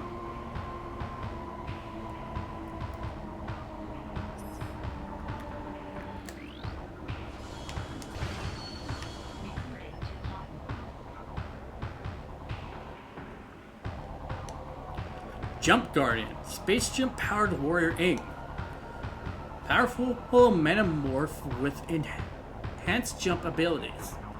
Able to generate energy shockwaves and force fields. Alright. This warrior ink has absorbed the power of the space jump boots. It can leap incredible distances and heights, and uses this ability to great effect in battle. Target can generate powerful shockwaves of dark energy, and will sheath itself in a potent force field to protect itself. It cannot maintain the shield indefinitely. Concentrate weapon fire on it when the shield is down.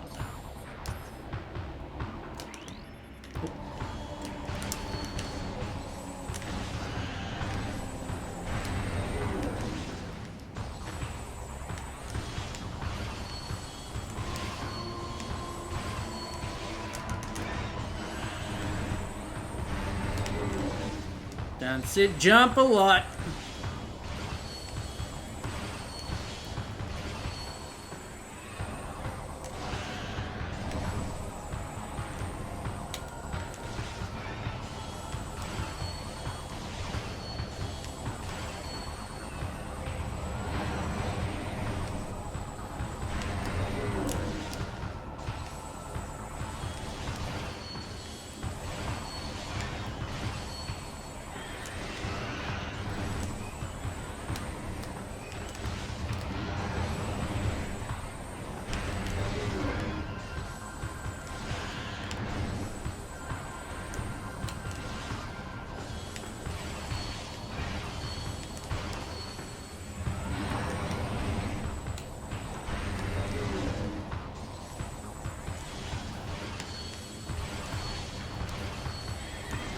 Now it's getting faster.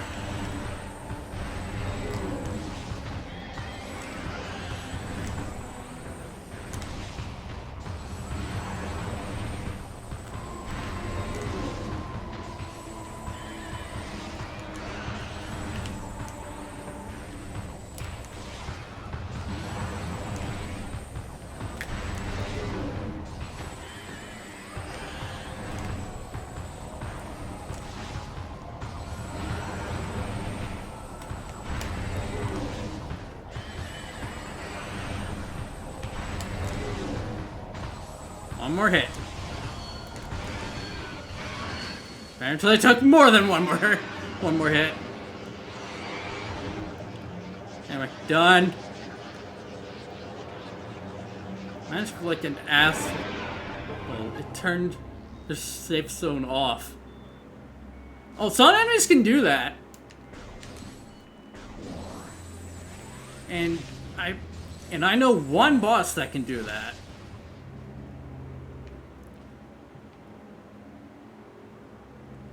For some reason. windows this morning. Yeah, let's hope. Anyway, double jump. Space jump boots acquired.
Here's our first key. Dark Aegon Temple key. One of 3 needed to open the Dark Aegon Temple.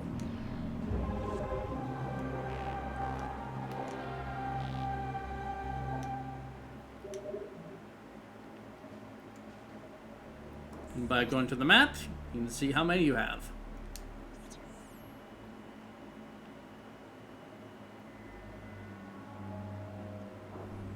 Nice.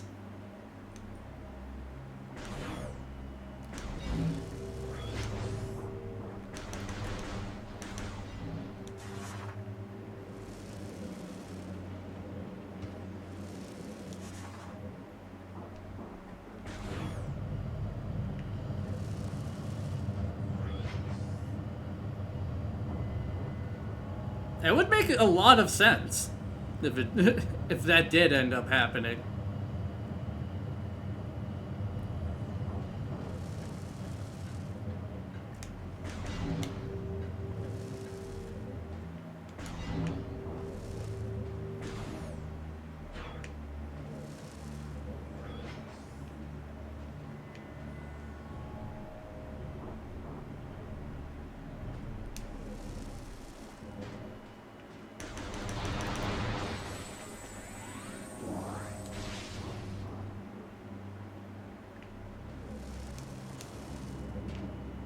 Yeah.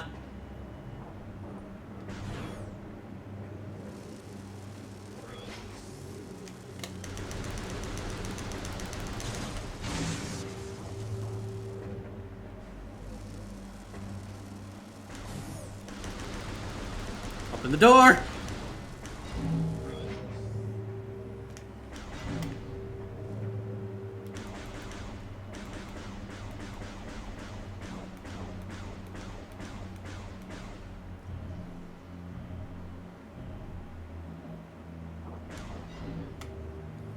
There's no dark pirates here. At least not yet.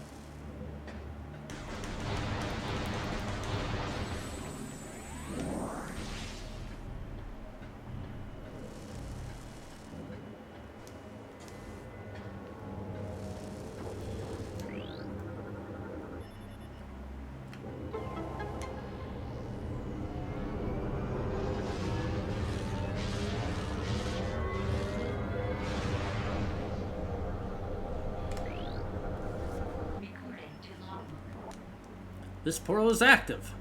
Walk into the portal to initiate turn transit to ether. Light portals allow living things to travel to ether without being disrupted and scattered throughout the interdimensional void. They are unstable, however, and only remain inviolable for limited periods of time. Some can be reactivated while others vanish forever once they are used.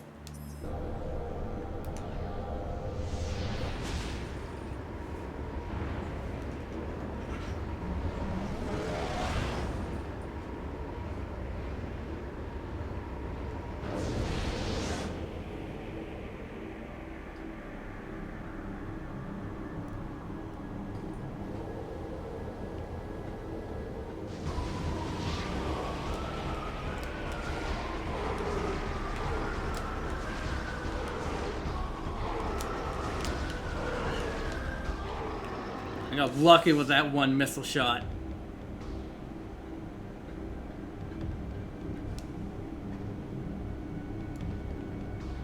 Hey, Rem.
We're about to get into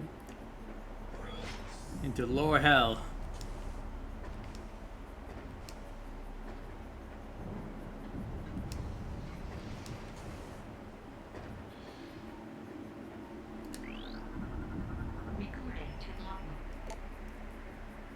Paradise.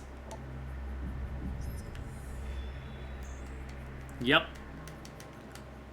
Ether was a fertile age world with bountiful fields and oceans. The native creatures were gentle compared to other worlds we had encountered. Settled in on a mountain region at first, cliffside dwellings. In time, we established settlements in the green forests of Torvis and fertile plains of Aegon. A great temple was built between our three domains, a place of peace and a monument to our accomplishments. It was a time of harmony for our people.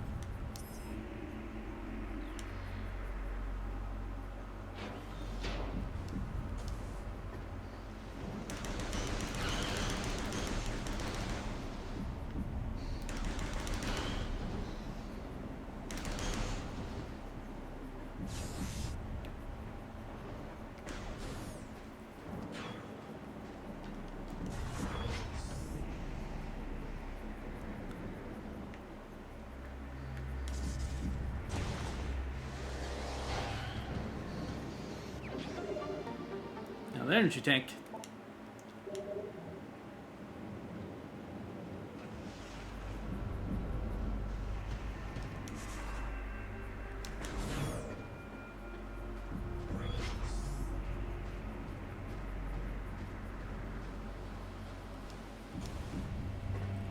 I'm gonna take a bit of a shortcut. Now we're up here.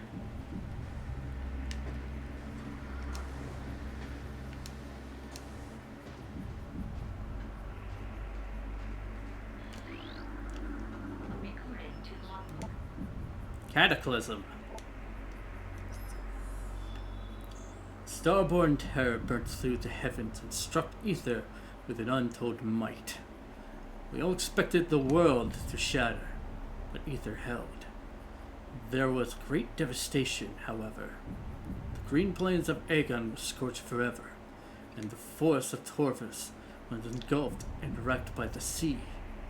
The skies burned for days, casting darkness over the land.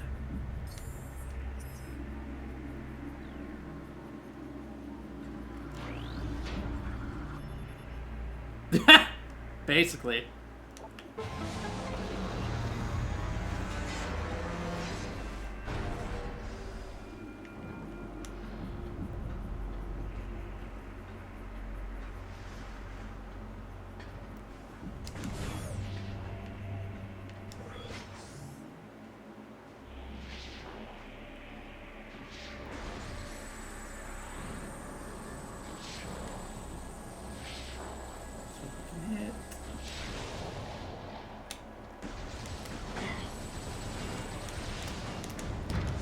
Damn it! I want to surprise attack him! Fuck you!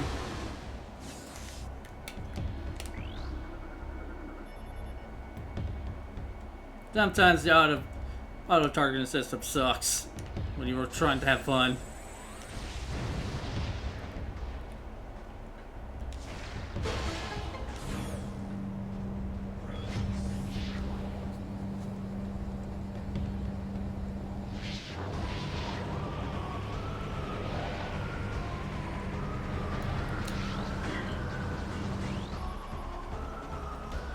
Vehicle: strike class assault skiff, light attack craft, and troop transport. Vehicle is unarmed but heavily armored. Eliminate troops if possible before they disperse. Plans for the strike were originally stolen from a GF lab by the space pirates. Production began immediately, and the fast-moving skiff is now a part of most pirate operations. It is used primarily as a troop transport, taking a fire team of troopers into action. Shrek is unarmed, relying on the troops it carries for protection against hostile forces.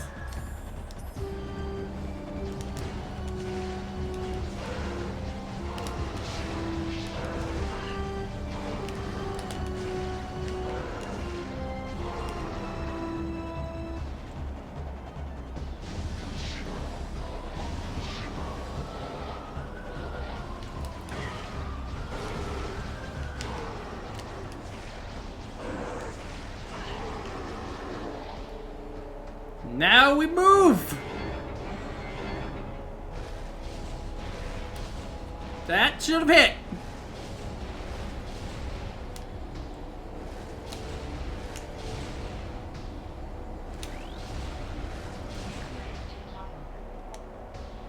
Vigilance class turret. Man defense system. Heavy weapon. Let me try that again. Jesus. Heavy weapon. Fires powerful energy blasts. Use rapid movement and cover to avoid damage. The Vigilance class turret is found in many space pirate bases, built to support the Humility class turret.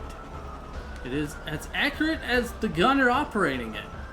Many young space pirates begin their careers as sentries. A tour as a Vigilance gunner is considered a mark of distinction. Now it's just...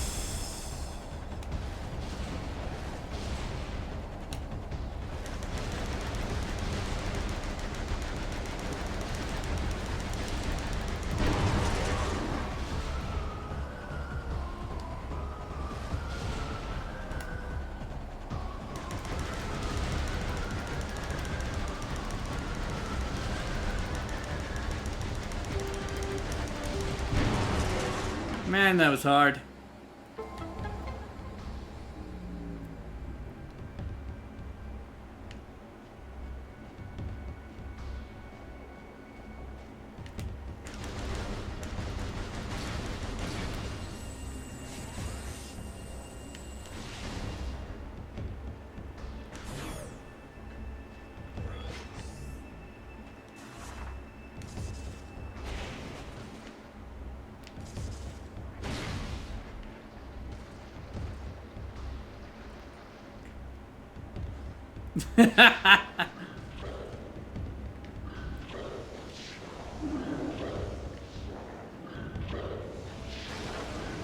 And into the dark world they go. That totally won't go badly.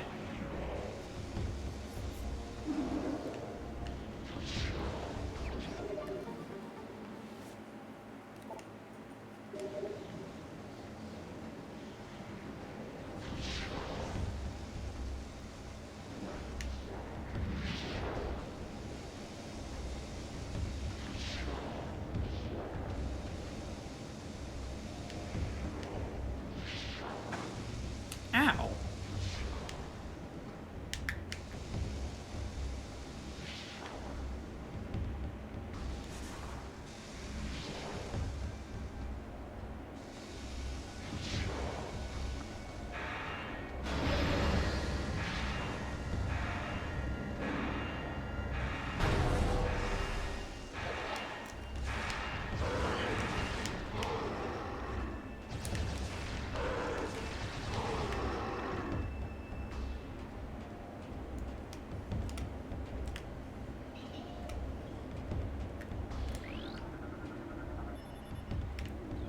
Make sure they're all dead.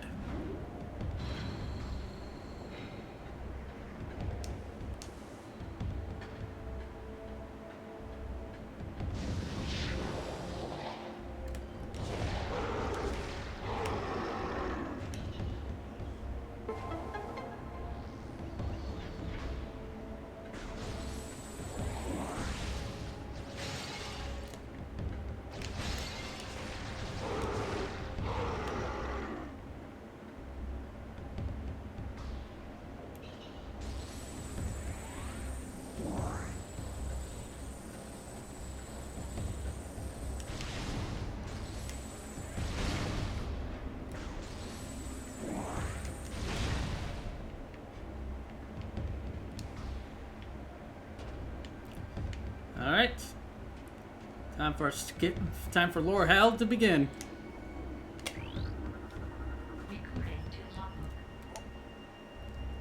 Space part encrypted data decoded. Phase-on operations. Log 04 468-1. Science teams detected the presence of phase-on in the dash system 4 cycles ago. High Command authorized the deployment of our team shortly thereafter. Orders are to establish a base on planet Ether and evaluate local phase-on resources. Because this world lies on the periphery of Galactic Federation territory, we're following stealth protocols at the highest level. A cadre of elite commandos has been dispatched to provide security for our force as well. This operation is now underway. I need a drink some water.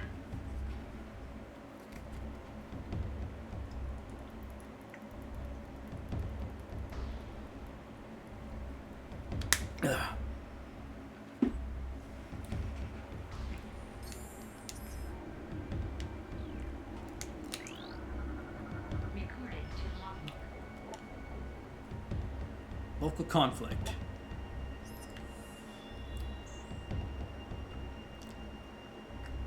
Log 04-885-3. Encounter reports on the indigenous population of Ether are in error. The planet is not at peace, nor are the inhabitants docile. Evidence of a Class 4 conflict is present here, though hostilities are at a minimal level now. The territory has suffered several raids by a strange type of shadowy creature. Nope, I was not done.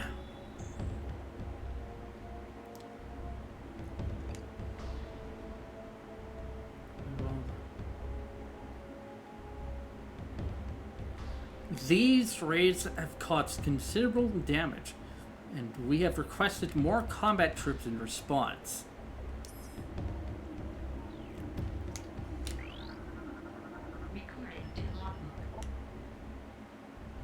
Great discoveries.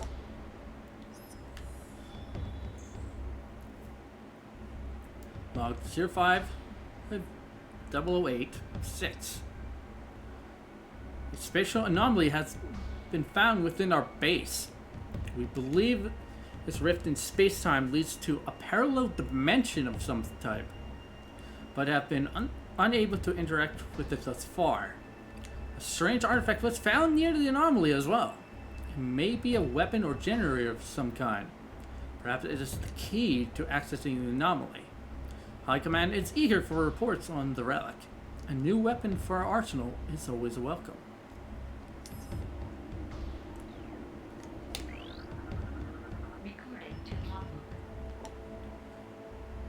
Rift Portal.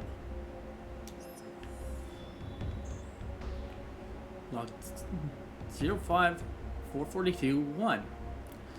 The Rift Portal has been opened.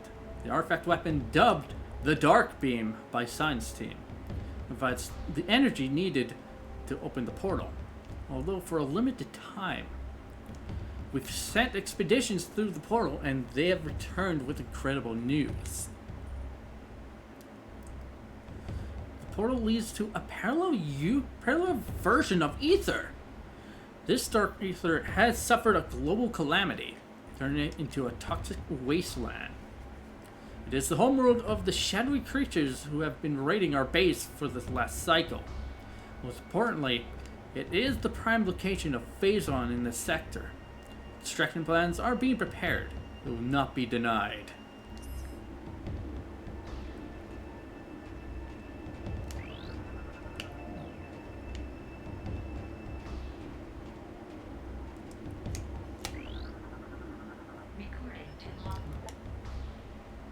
Phazon raids.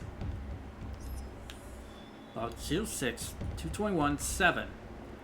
Phazon extraction raids are underway on Dark Ether. The toxicity of the atmosphere has taken a toll on our workforce, as have the hostile natives of that world. The science team is preparing survival gear to protect our work teams, and we have increased our security presence in extraction areas.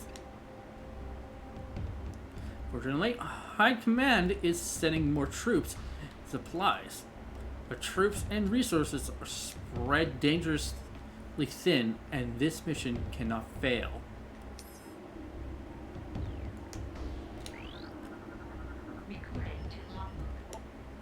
Dark Ether. Transdimensional duplicate of planet Ether. Can't determine origin of Ether's dark twin. Contains high levels of Phazon ore. The Bioforms attack on sight. Can't determine the origin of Ether's dark twin. Okay. Makes the same thing.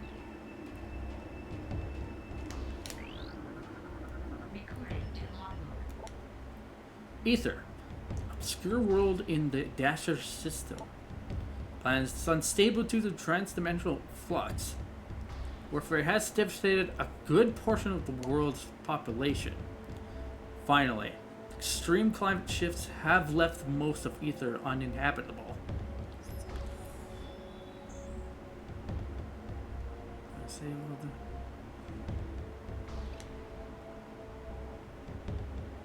Okay.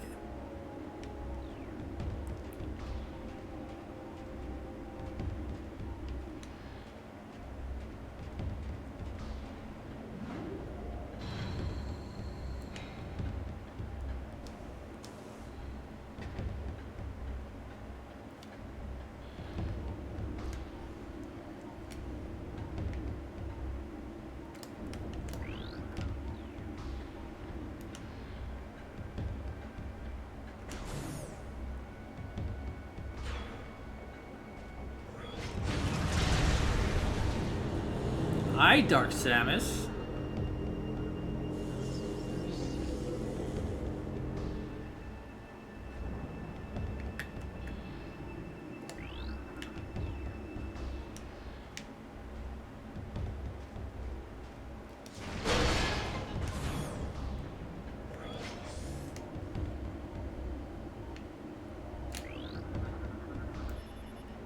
Blasto control security bypassed. Door remain in the open position. Security and control system have been jammed at the source.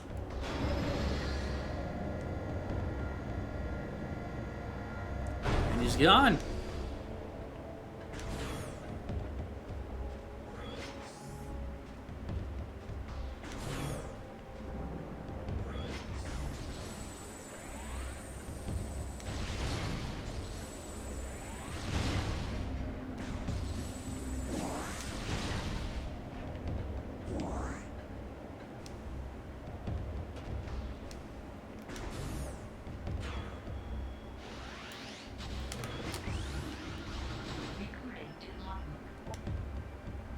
Military class turret, Space Pirate Defense System.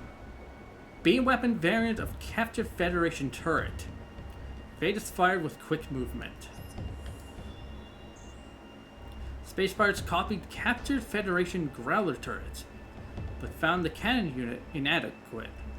They replaced the Growler's weapon with a powerful galvanic accelerator cannon.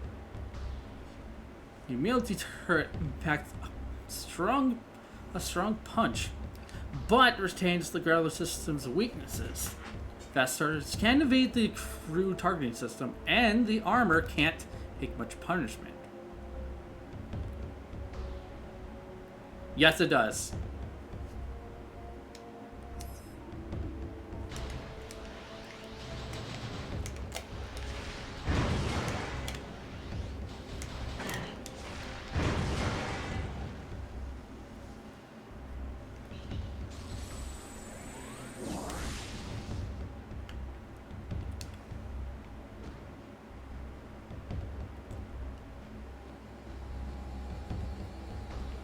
Doesn't actually humiliate the target. Just a class name.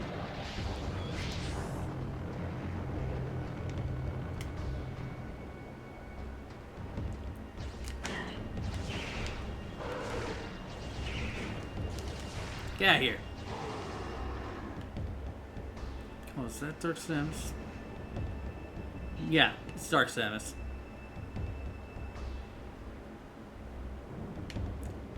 Look at that, Metroid. It's red.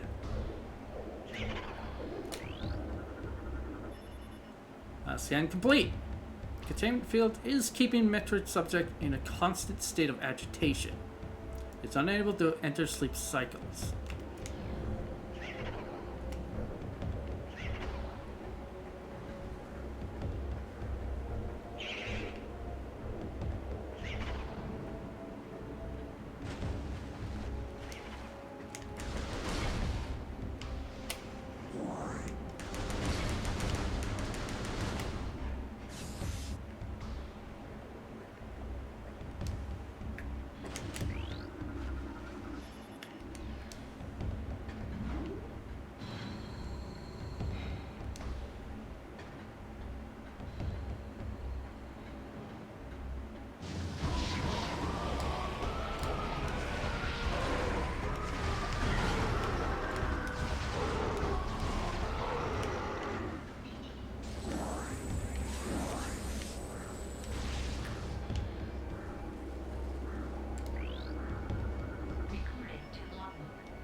Talon Metroid, energy craving parasite.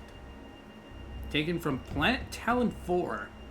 Target leeches bioenergy from its victims. Stunned by concussive blasts. Vulnerable to dark energy. Space pirates harvest and enslave Metroids for use in their operations. The Talon Metroid will latch onto prey with powerful pincers, then proceed to drain its life energy. This causes the creature to grow in size and mass. The creatures are vulnerable to the chilling effect of dark energy, and can be detached by entering Mark Ball mode and deploying a bomb.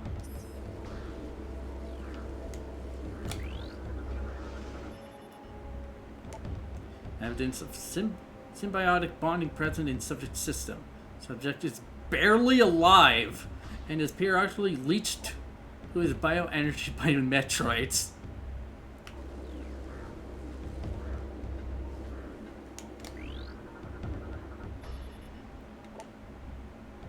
Metroid subject is suffering from food poisoning. It has ingested several pet treats and space pirate rations. These do not agree with its digestive system. What happened?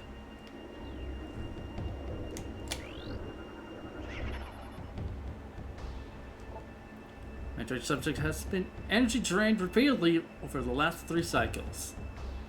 Subject's cellular structure has become unstable as a result.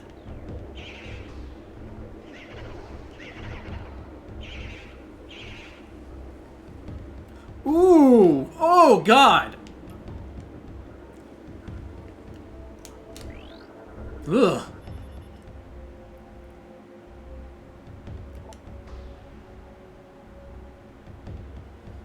Metroid subject is heavily scarred.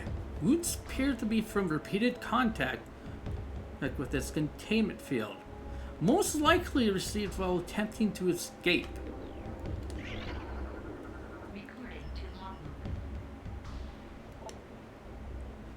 The Hunter. Log 06362-2. Samus Aran, the Cursed Hunter, has arrived. The sudden arrival of the hunter is strange enough, but her actions are stranger still. She does not seek our destruction, but our Phazon. With each raid, she steals Phazon ore, only killing those who attempt to deny her. What she needs for, we do not know.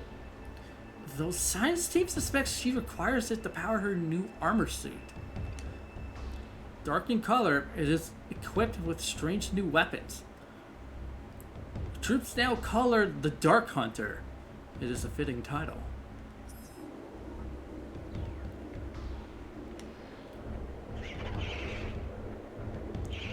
I'm coming down here for a moment.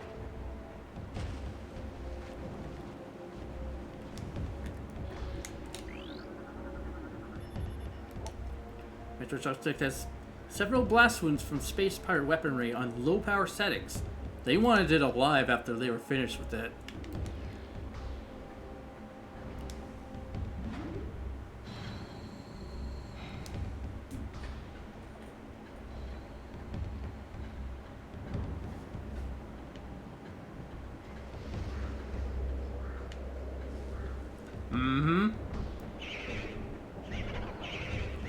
They know the difference now, though.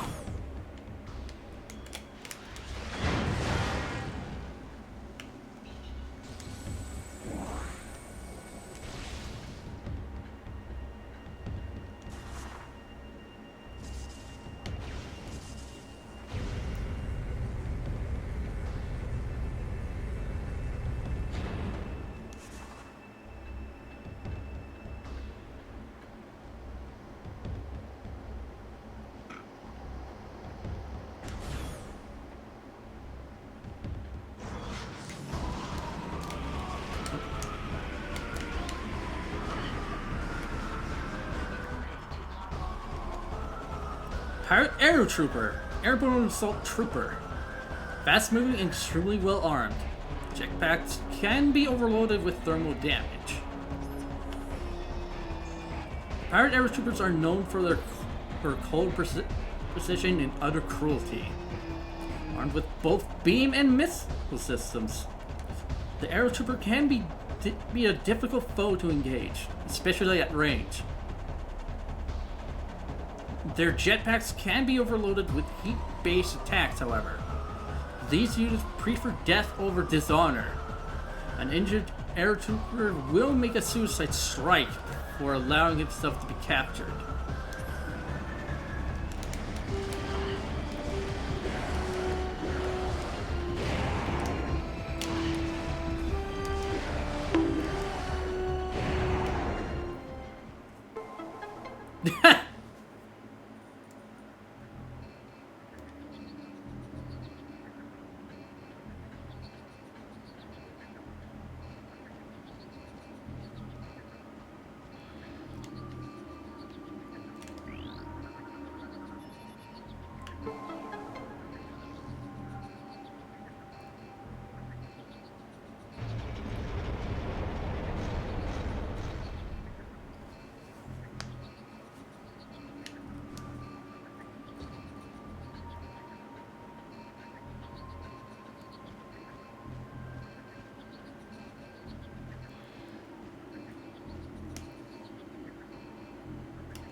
And that's the third one. Alright, time for the actual answer to the puzzle.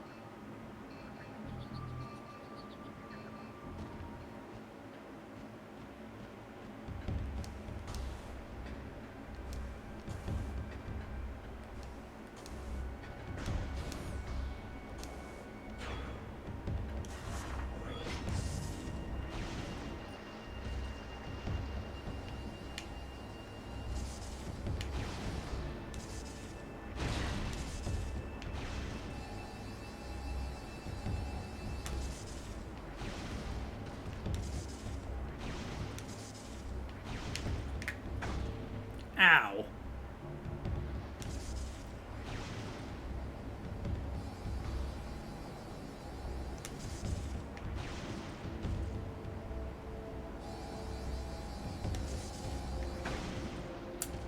Ow.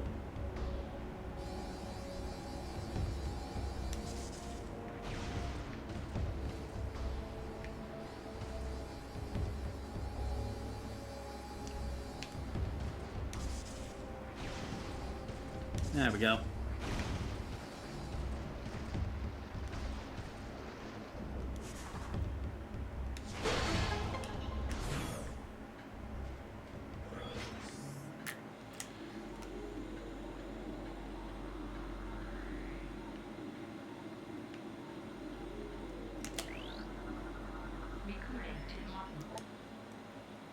Security breach.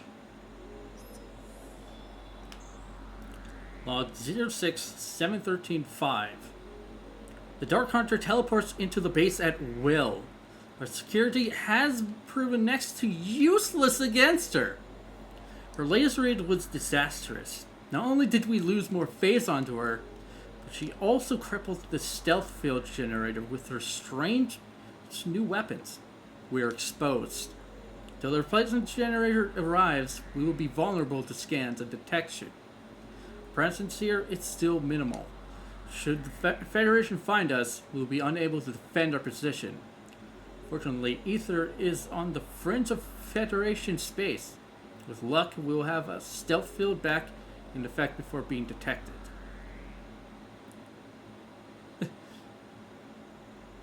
According to log, bitch.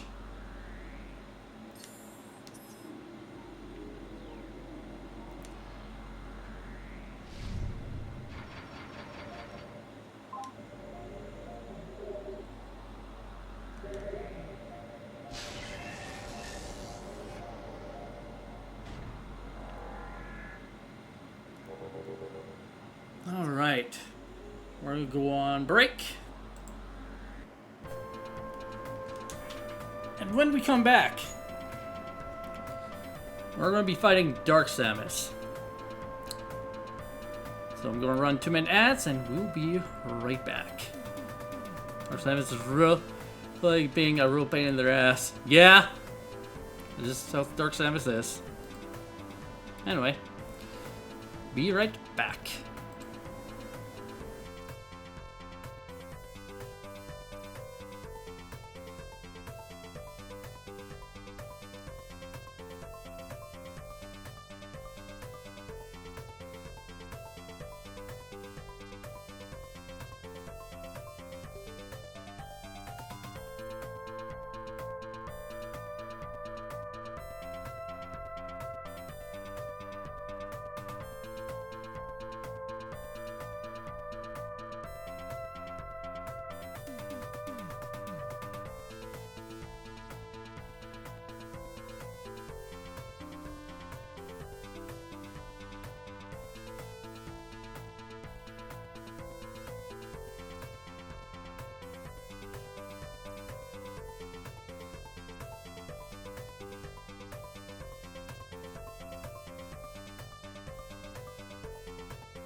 And a back.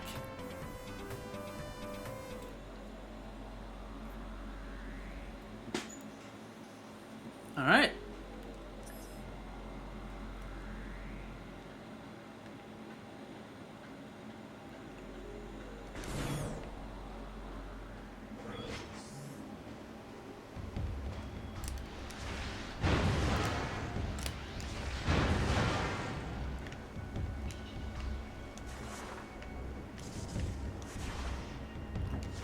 Alright.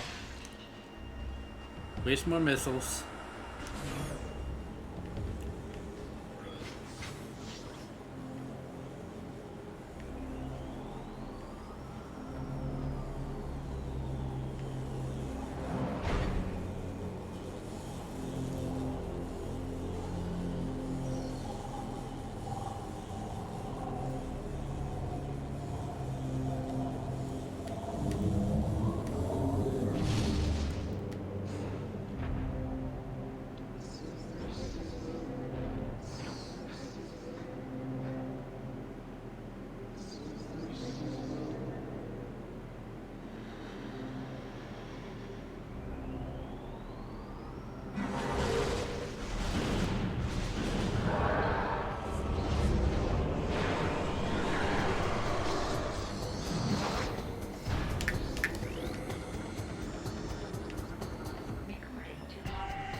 Dark Samus, Phazon-powered entity. Powerful distance attacks. Phazon energy shield repels all weapons. Wait until it is down to attack. Avoid close contact with target. Scans indicate the presence of Phazon and your genetic material within this entity. She wears a version of the barrier suit, altered and augmented by the Phazon within her. Primary weapons include the missile launcher and a scattershot variant of the power beam. Boost and jump abilities are superior to yours. The ability to generate Phazon energy shields is also present.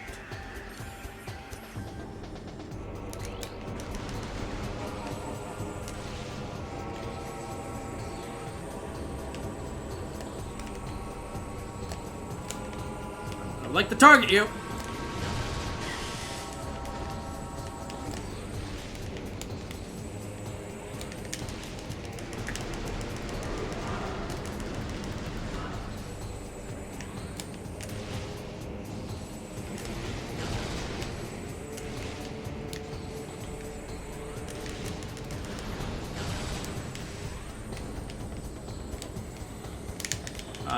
Please stop moving around.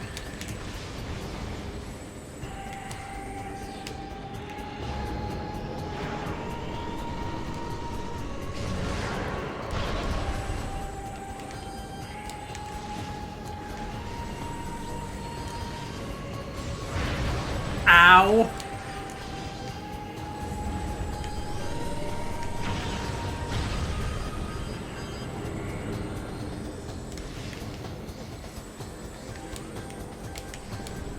Oh boy.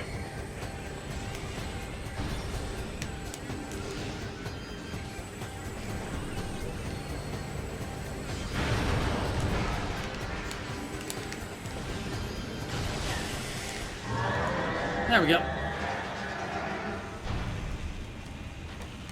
You just got a pumper full of charge shots. By the way, missiles will not work.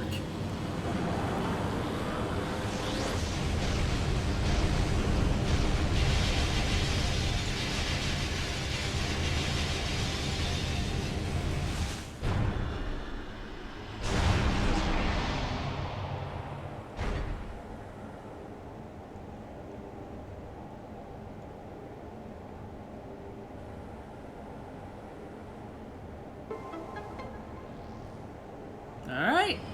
Dark Samus is dead.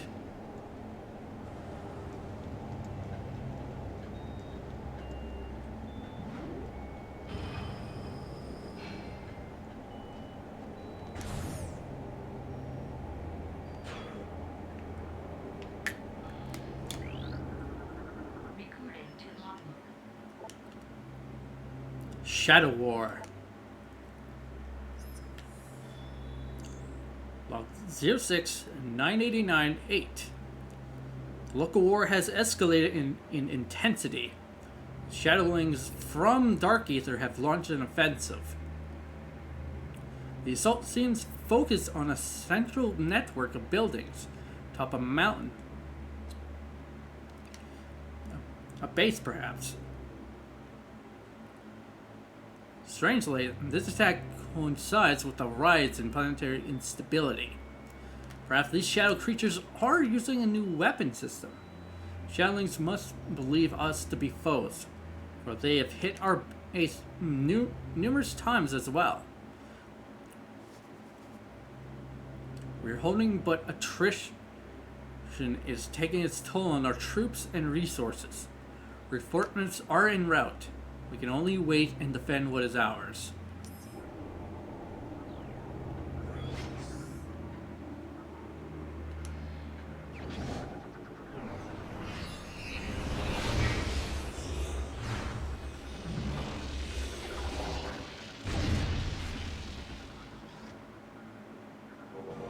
Dark Beam acquired!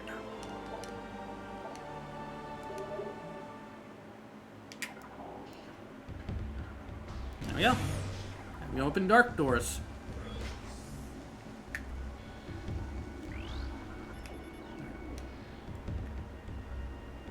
As well as these doors.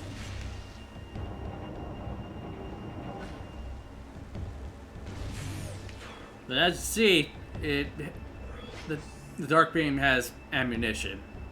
So be careful how much you use it.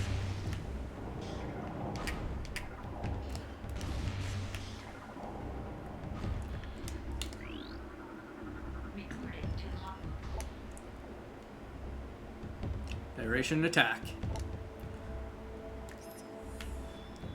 Log 07 and 13-6. Another disaster. Transport bringing our reinforcements and supplies has been shot down. It was engaged in orbit by a Federation vessel, which has landed near the alien temple. It's only a matter of time before the Marines attack. Survivors from our ship have made their way to our base. Here, we shall make our stand. Another enemy. First the Shadowlings, then the Dark Hunter, and now the Galactic Federation Marine Corps. Perhaps fate will smile upon us before the world itself opens its maw and swallows us.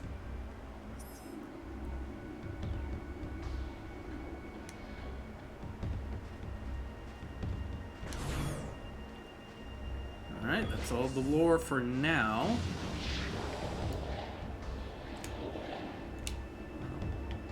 Where are they? There he is.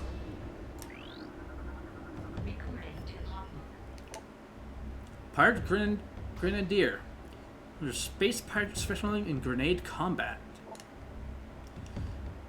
Powerful grenade launcher makes this enemy dangerous at range. Minimal close combat ability. Space pirates have begun to use an experimental energy grenade launcher in the field. The weapon is used as a mixed blessings with Grenadier units. While the grenade launchers are powerful weapons, Grenadiers must leave their rifles behind and to carry them. Fast-moving targets can close range on Grenadiers, rendering their main weapon somewhat ineffective.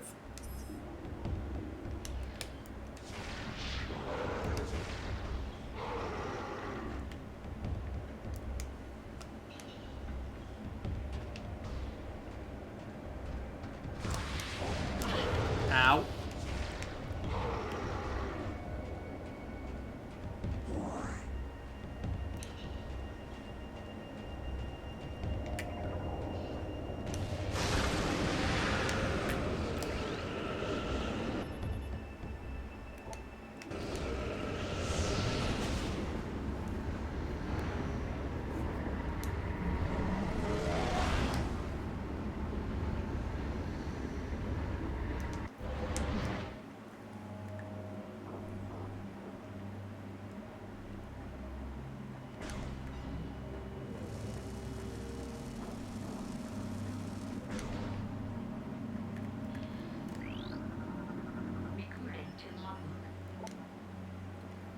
Nullified crystal protect the field of light energy deactivated.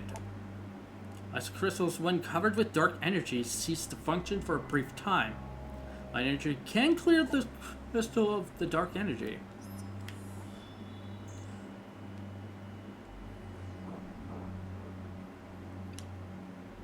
Some dark creatures will fire dark energy at light crystals to hinder or damage their opponents.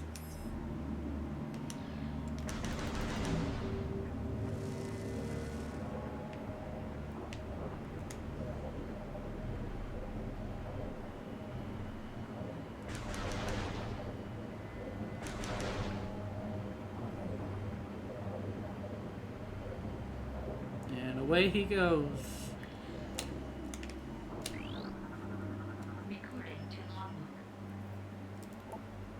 Dark Breed, Darkling possessed gas-filled cyborg.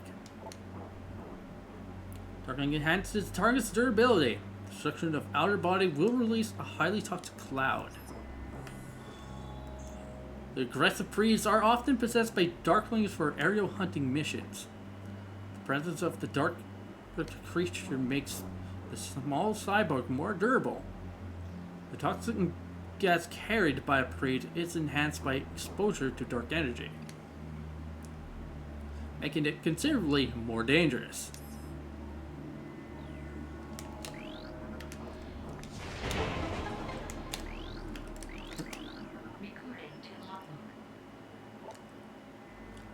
Light lift crystal energized by dark-based weapons.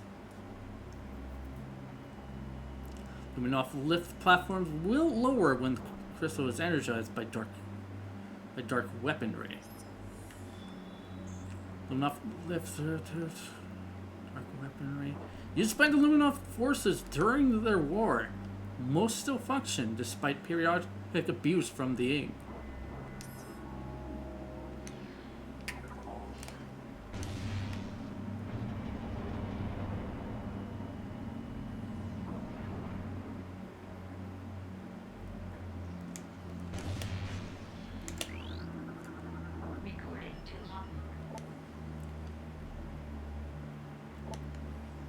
Light beacons, when covered with dark energy, cease to function for a brief time. Light energy can clear the beacon of the dark energy. Some dark creatures will fire dark energy as light beacons to hinder or damage their opponents.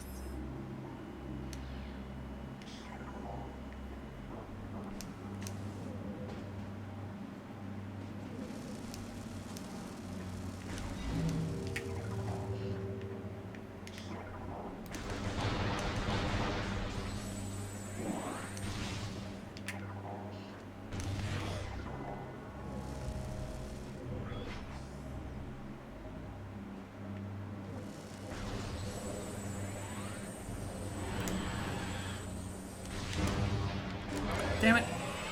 Let's close.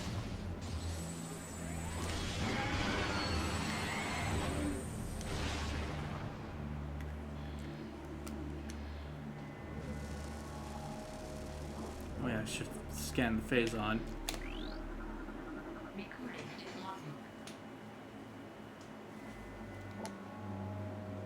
Phase on. Volatile ore with biomutagenic.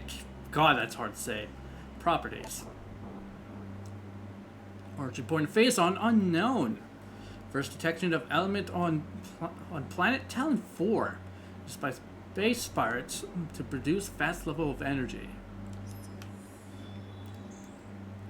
Origin point of phase on unknown. First detection of elements.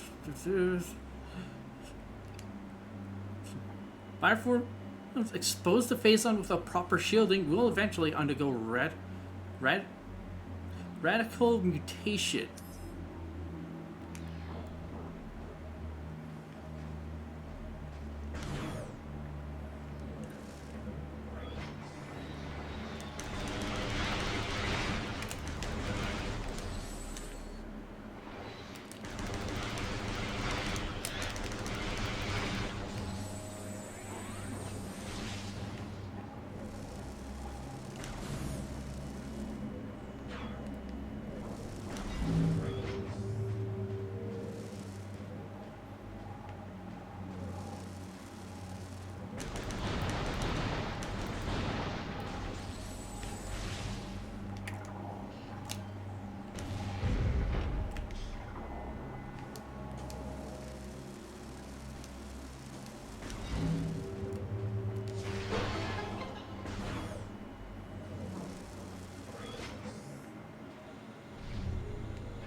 pretty confident we're going to clear this area today.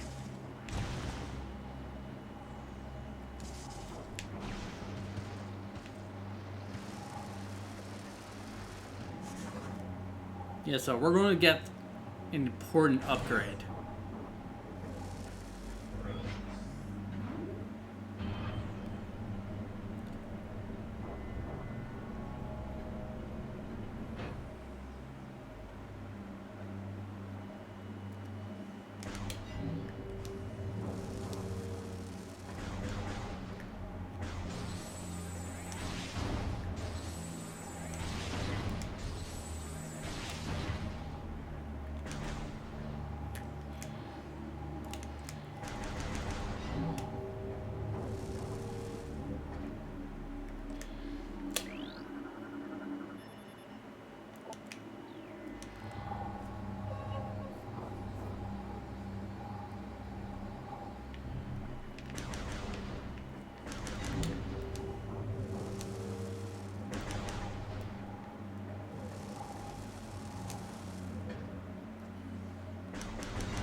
I'll wait until our internet's at full, then we'll go.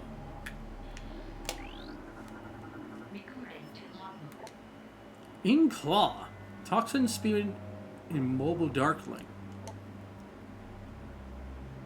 Target surrounded by impenetrable shell, produces deadly vapor.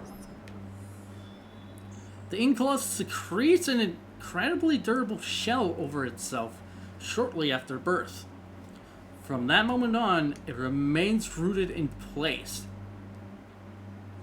The creature feeds on the flotsam and floating in the atmosphere of dark ether, and produces waste in the form of a toxic dark vapor.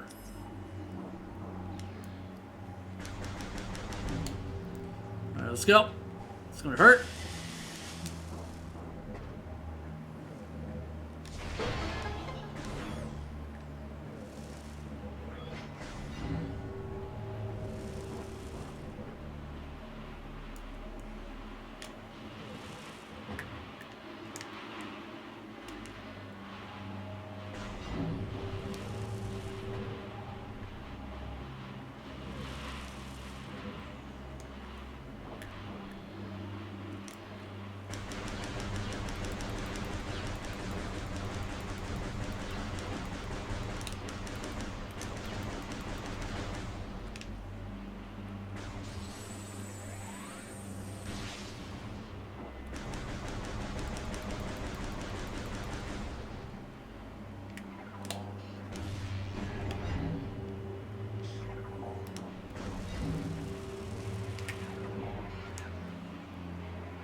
Light beam acquired.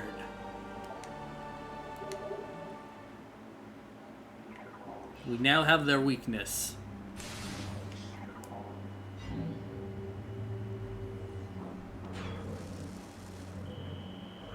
Defeat enemies with dark beam to earn light ammo. Defeat enemies with the light beam to earn dark ammo.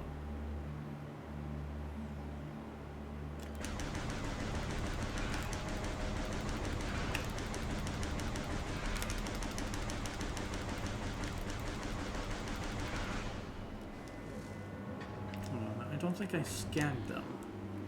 No. Same enemies.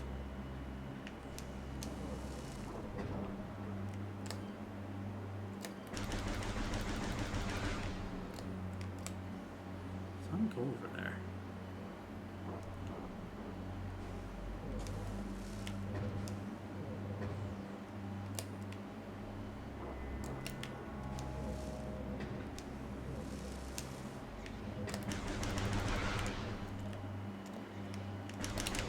Dick.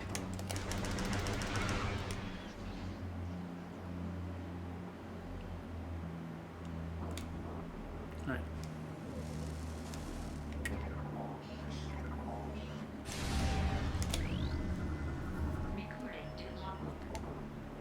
Energized crystal generates enhanced field of light energy. Energized crystals provide better protection from Dark Aether's denizens. Dark creatures are damaged by the energized field.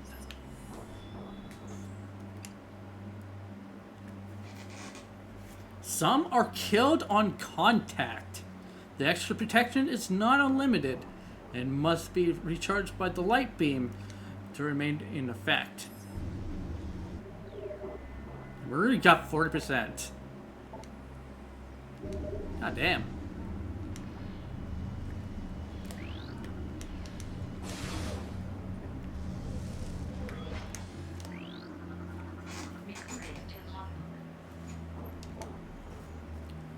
Weblin, Darkling capable of generating and energizing tensile biomaterial. Creature is immobile and immune to most weapons. The light beam will be able to disrupt and destroy targets. Weblin spin a network of energized snare lines, then sit in the middle and wait for prey to get caught in it. Much like a spider. A webling is incredibly durable, though it has the darkling weakness to light.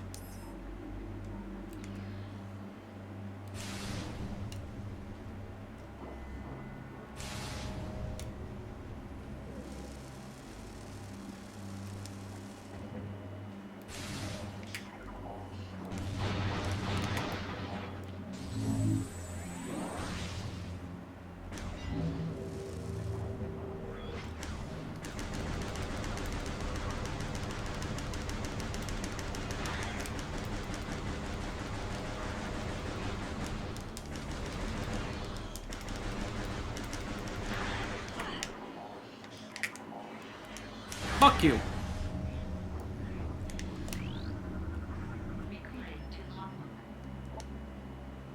Energized beacon generates enhanced field of light energy.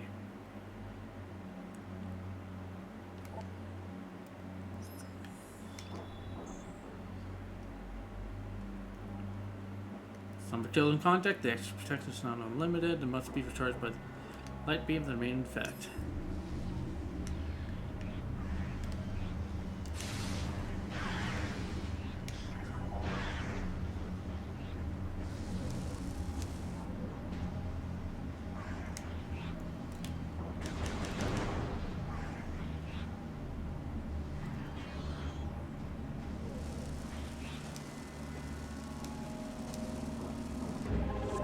Key number 2.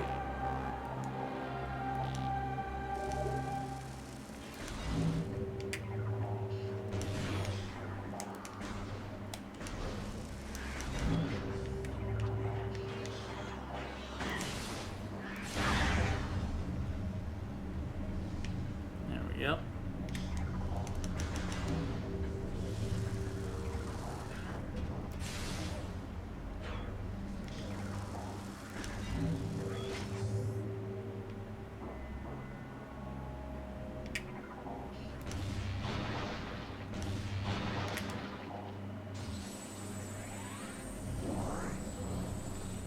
Why did that have to be down there?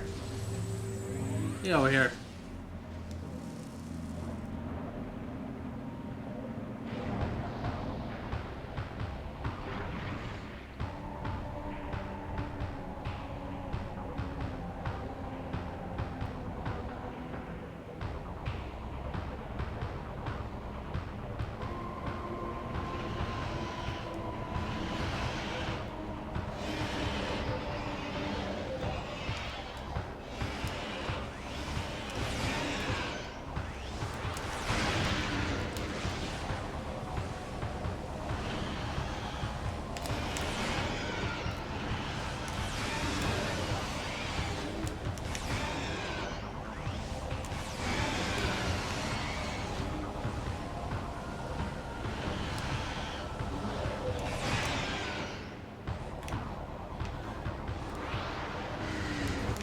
Nope. Aim web trap. Semi-sentient living snares. Which is virtually indestructible and can only be undone by killing the ink that commands it. These creatures respond to commands from the ing, forming over areas as ordered. They are virtually indestructible and can only be done by killing the ink that commands them.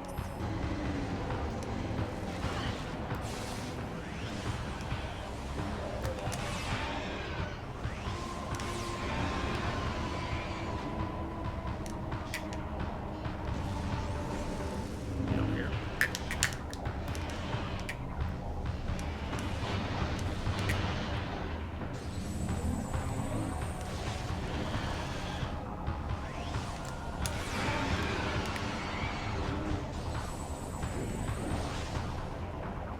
Still more.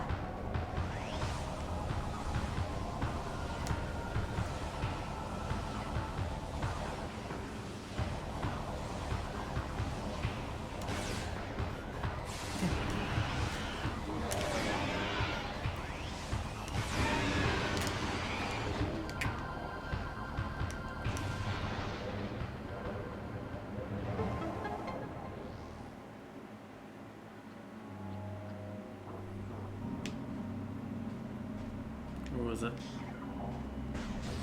Yeah, this?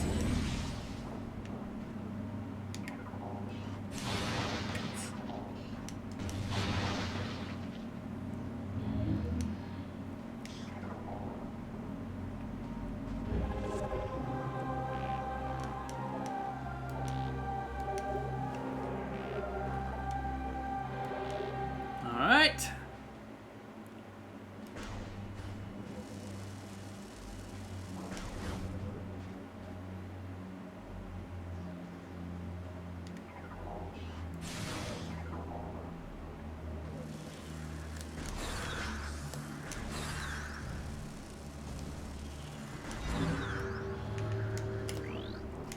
I don't want that. I don't want the door. I don't want the door.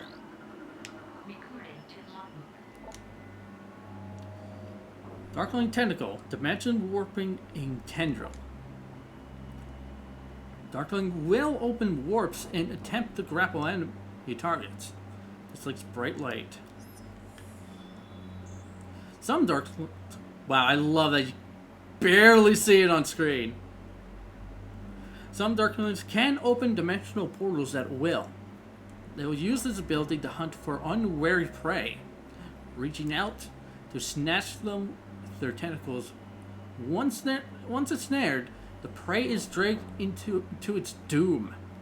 The tentacles are resilient. Pure light energy can disrupt them. Nothing can destroy them.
There we go. Back to full. Only to have to use it immediately.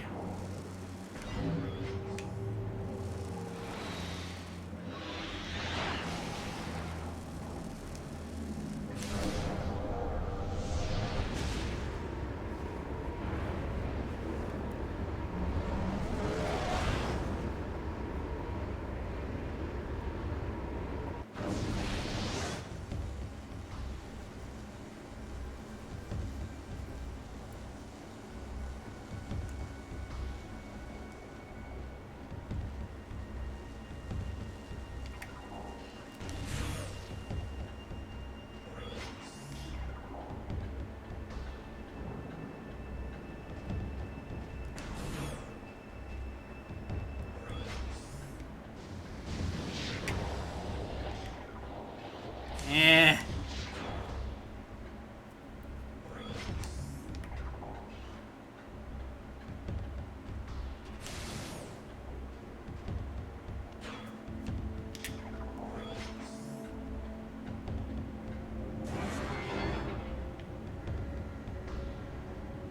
That blew some things up.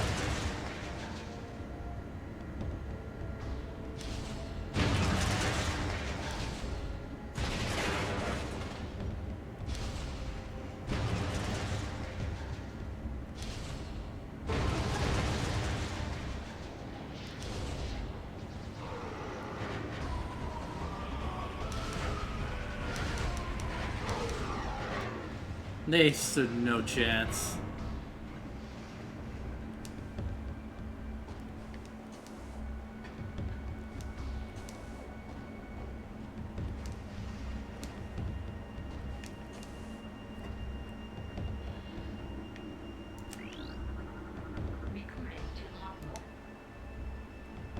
Two hunters. Log 07159-9. Another hunter wearing the traditional colors of Samus Aran made planetfall today. Horrific as it may sound, there are two of them now. We're bracing for a new assault. This dire turn to events may bear some goodwill. One of our scouts in Dark Ether saw a curious encounter. The Dark Hunter attacked the one clad as Samus near a Phazon site. Perhaps they are not allies, but foes. Perhaps we can forge an alliance with the Dark Hunter and exchange Phazon for the head of our common enemy.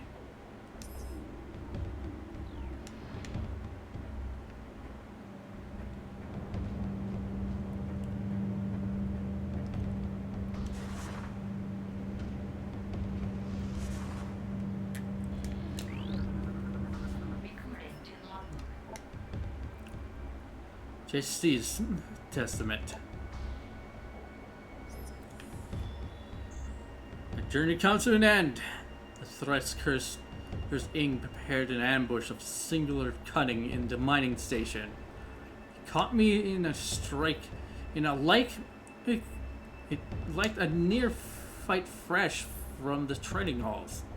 I've sent five score of their number to whatever foul pit they call afterlife, but in vain.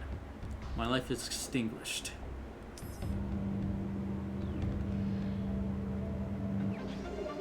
Beam ammo expansion. Now we got beam ammo expansions. Each expansion increases 50 for both light and dark ammunition. So there's pretty much one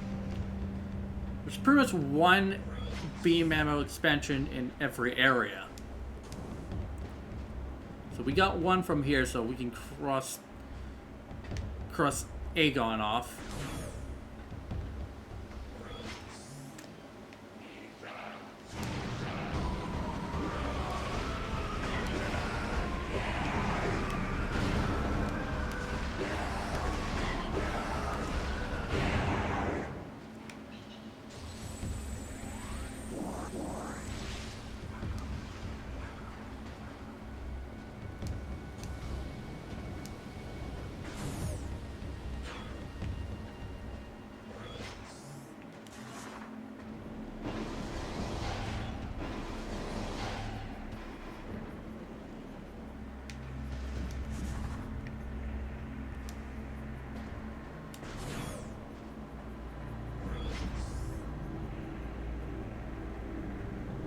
About time.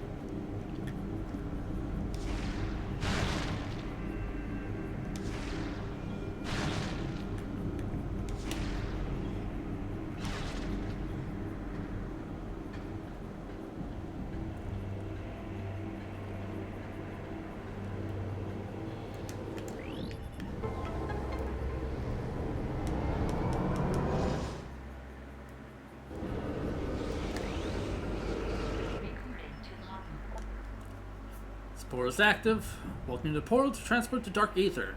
Extreme caution recommended once transit is complete.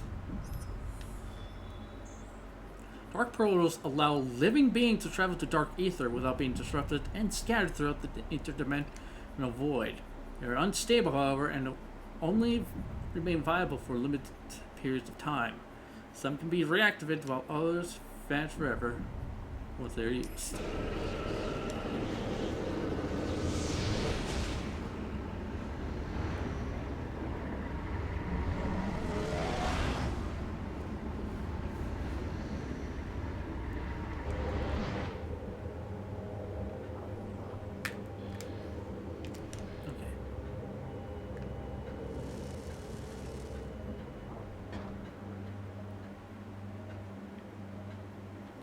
Going towards the safe station anyway. Don't need to go around getting health pickups.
Enough of that.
Our friend is gone.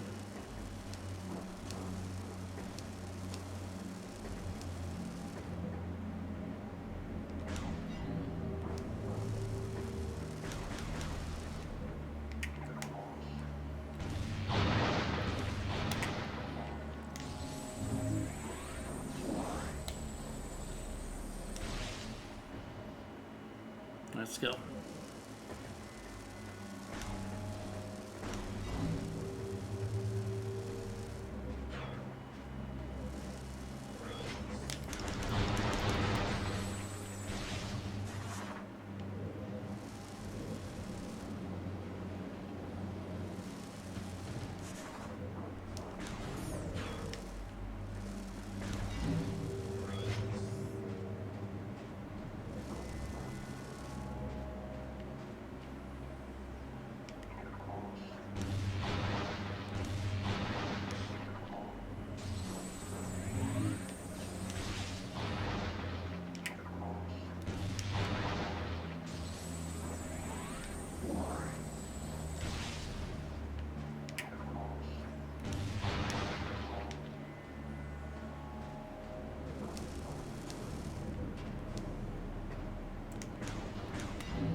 a safe station.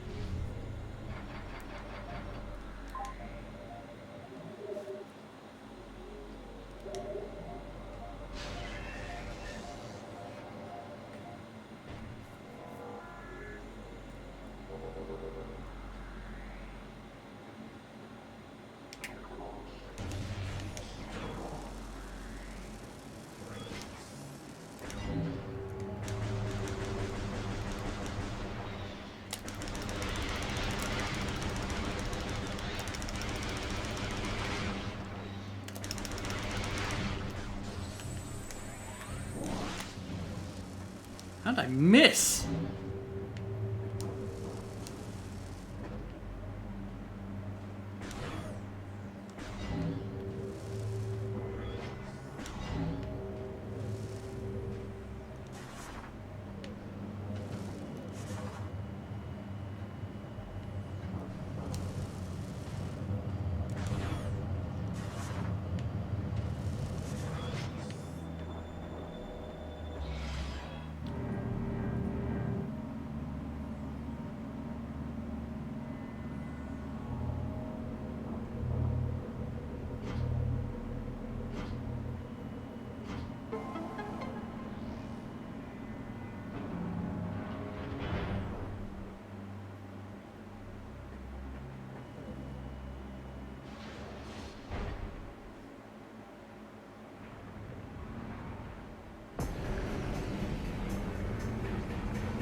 Morbus. Control analysis complete. Target is bio-generated power sphere. Sphere provides dark energy to the Morbus. Detected in sphere. Sphere's purpose weapons.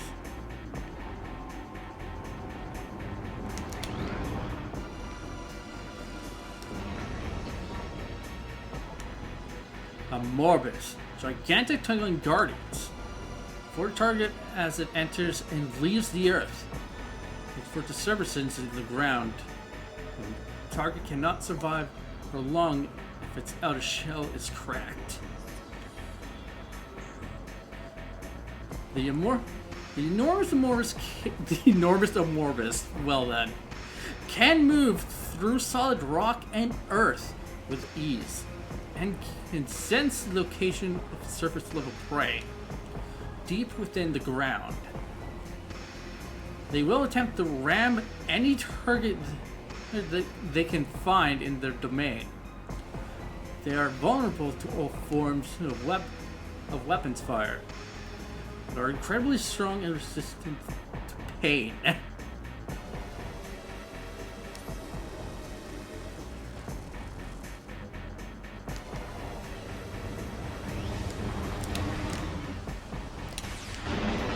Yep.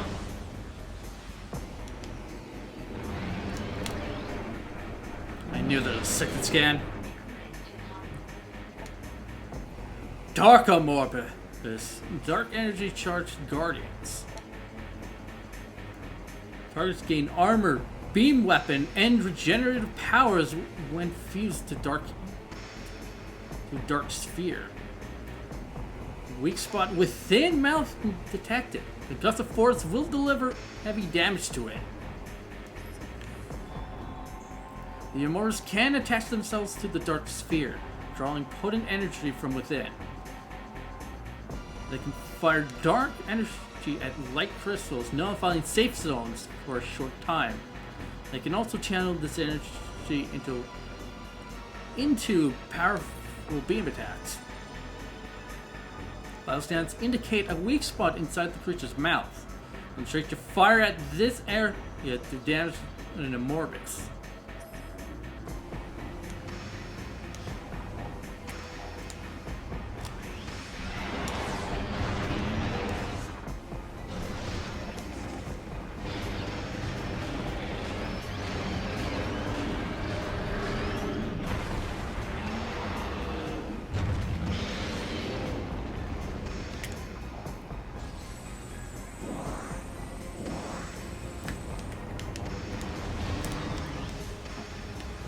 track of it.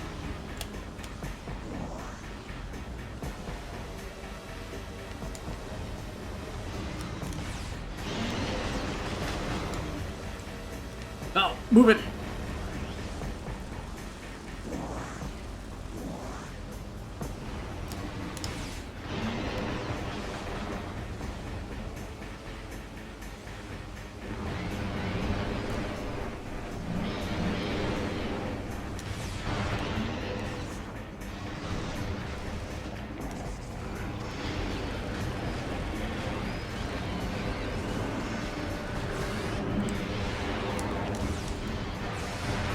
There we go.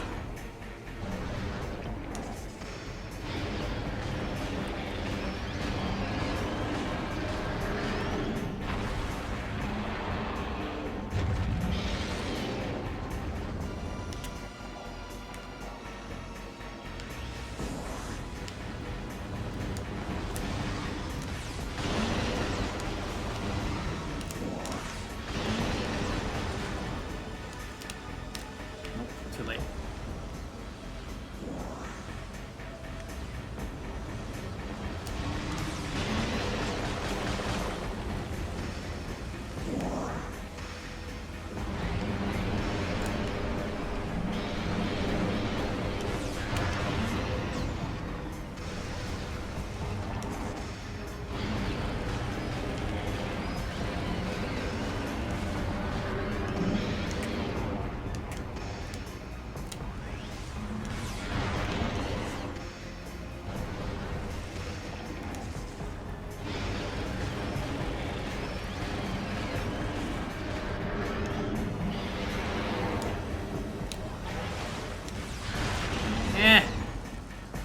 Minor.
Dark suit acquired. The damage effects of dark ether will do less damage to you.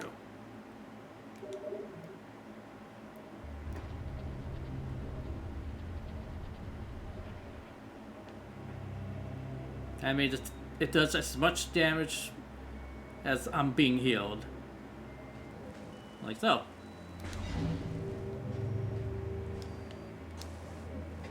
Which is real nice.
Energy transfer complete. Return the energy to its temple in ether. You get fully healed, by the way.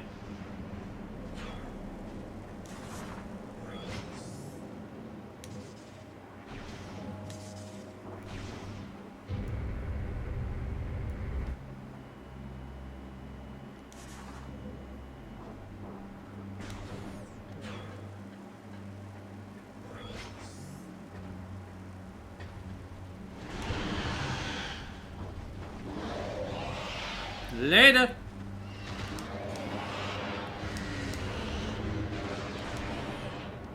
They're trying. Oh, they're trying.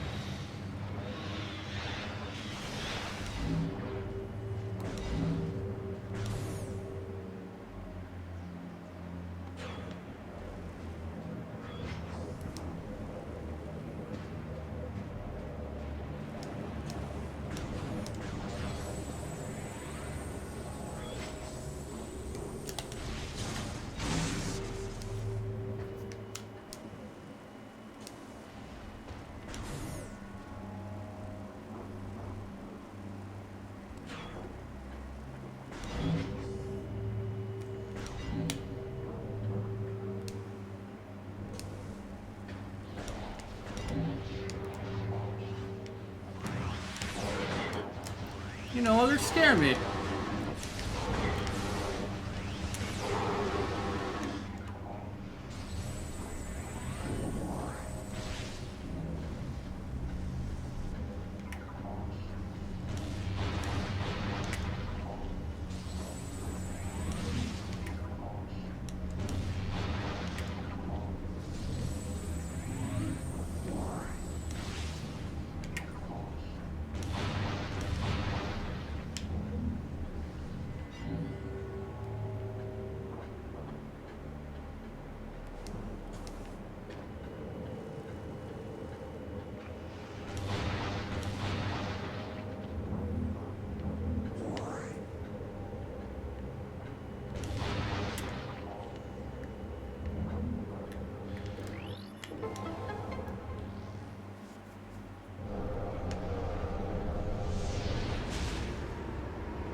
Curious about something,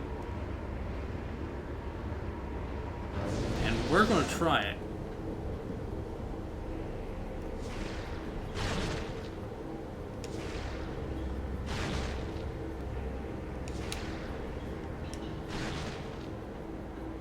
We're not going back to the temple quite yet. Let's head to the entrance of the area.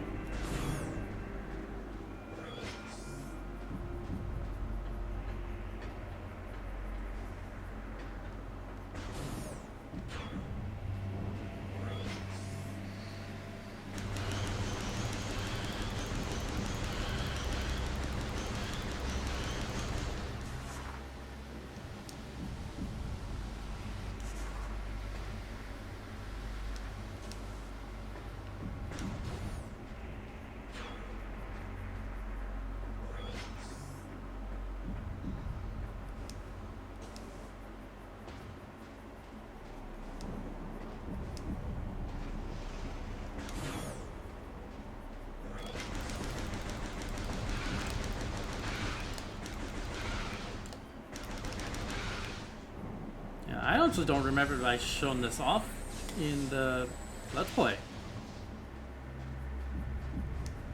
Let's see if it's important scan. Nope. The energy of Aegon cannot leave the land it is bound to. Turn the energy to the Aegon Temple. Oh. Good to know it's not an important scan.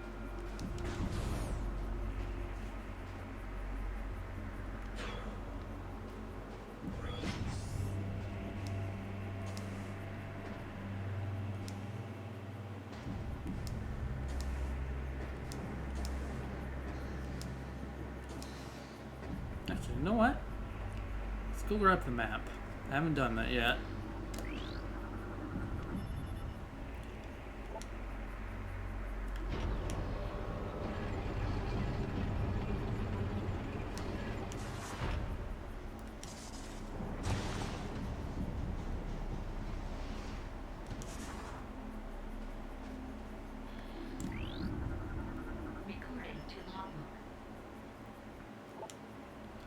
Blue root tree. Highly poisonous plant form. Durable tree with venomous leaves found on several worlds in desert climate zones. The blue root tree is common on worlds with desert regions. While an elegant, attractive plant, the tree's leaves are highly toxic. Few species can ingest the leaves and live. Many of them, such as space pirates, consider the deadly blue root leaf a delicacy. Well then, I did not know that about the space pirates.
I can imagine them just eating it condescendingly.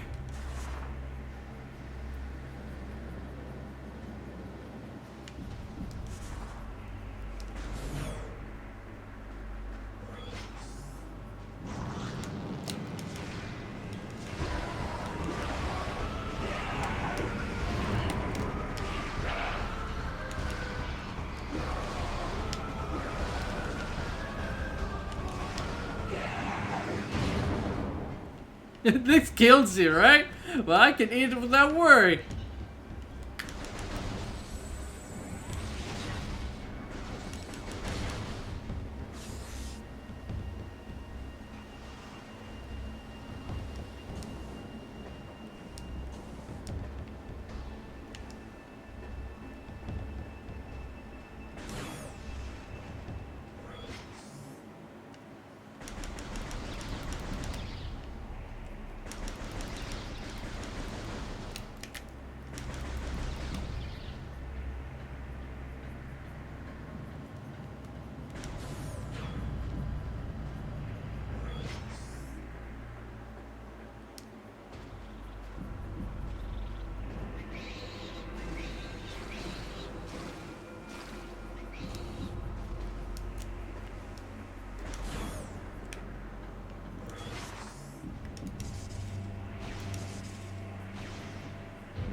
Space pirate generally wants to be friends and feeds Samus some of the leaves. Samus dies. Samus dies. Space pirate. Surprise Pikachu face.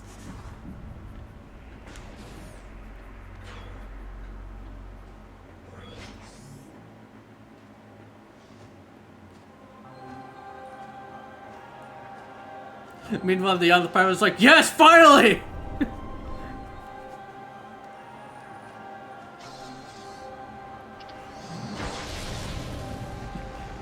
We should have thought of this so long ago.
Energy transfer complete. This temple's energy has been restored.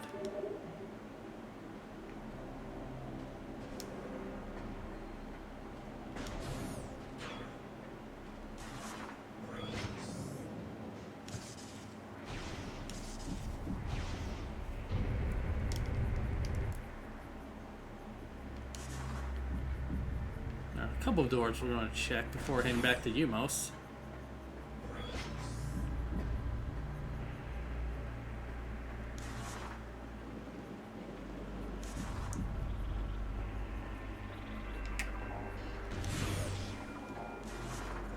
No one said I was going to go on the sailboat.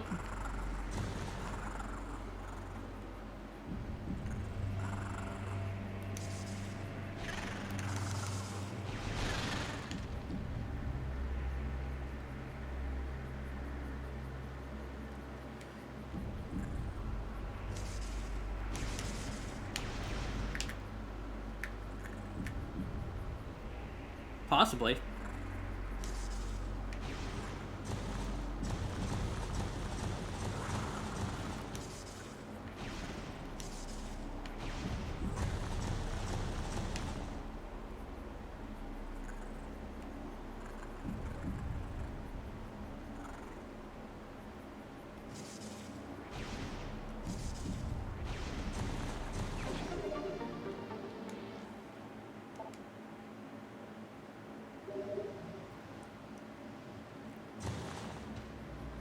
It's your money.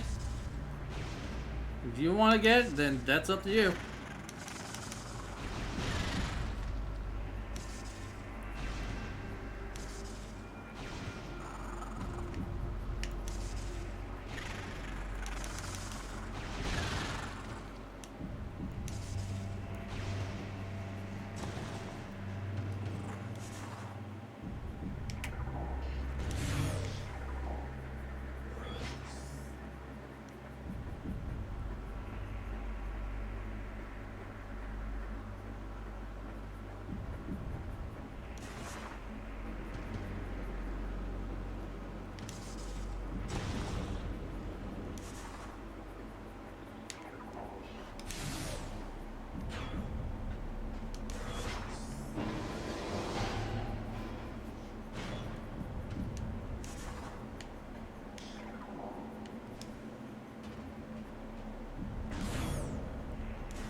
This is a testament. I can go no further. Here in this reactor, I go to join my fallen mate, JC, in final rest. Though I die with honor, shame falls on my house until the key I seek reaches its destination. May my brothers find my bird, and that the way to the Sky Temple will be opened at last.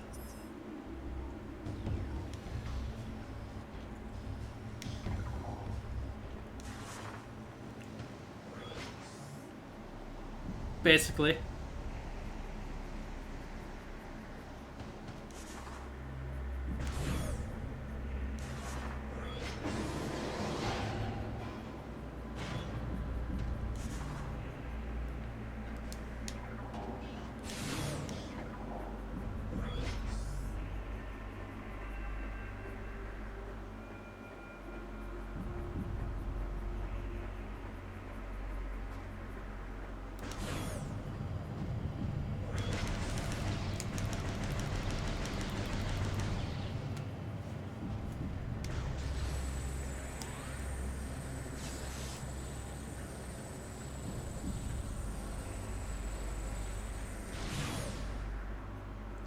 There are the Metroid games in a nutshell. You got this many missiles, but you can use them so much you need an ungodly amount.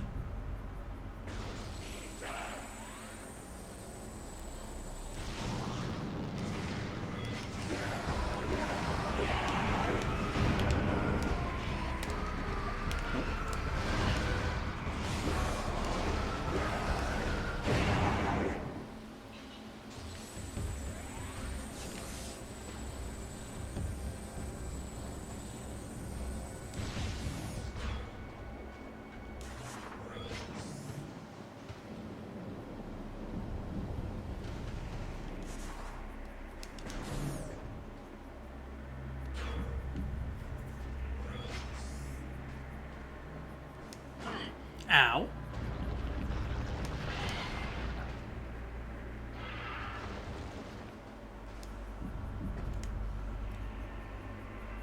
You can see the energy tank in there.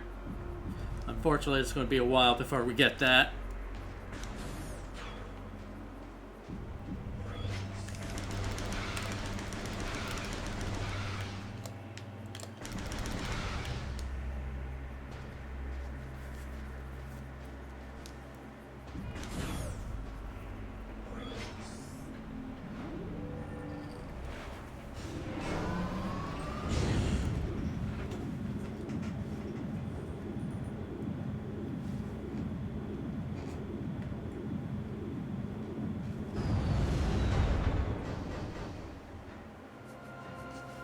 At least with Samus, it makes sense. She stores them in the suit because it's technology. It's not Link who shoves everything up his ass. Yeah, not like Link who has a pocket dimension.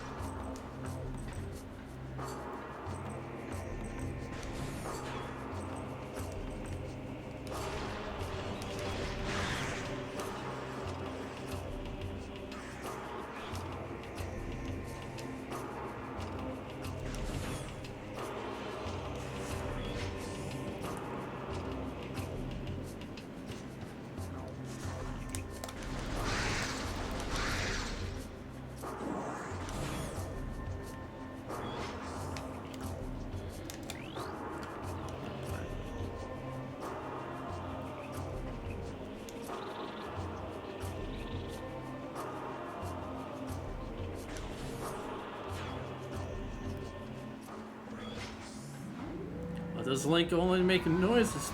People wonder. Because everything he carries is shoved up his ass.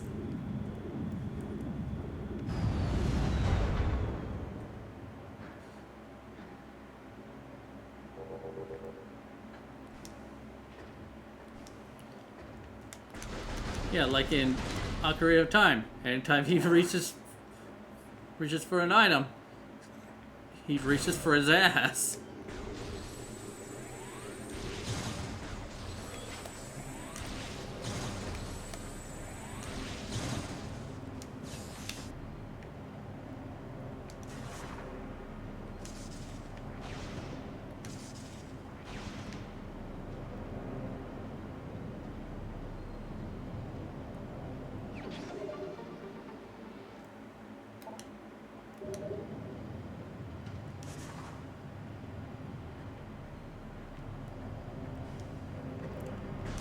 So Dark Samus is dead already?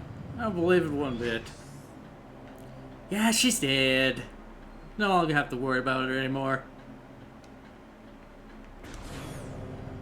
It's not like she appears in the next game or anything.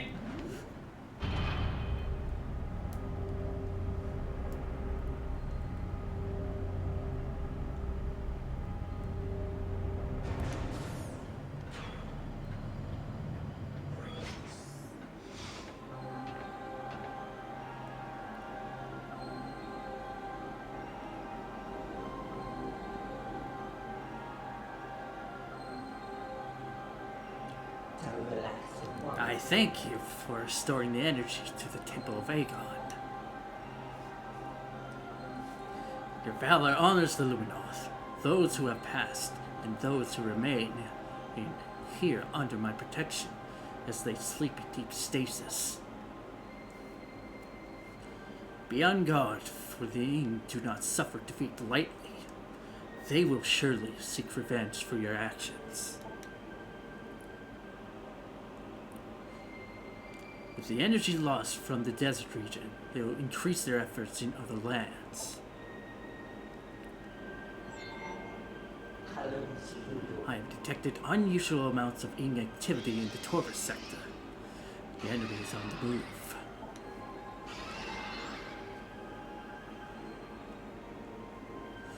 The swamplands of Torvis are treacherous and can hinder you considerably.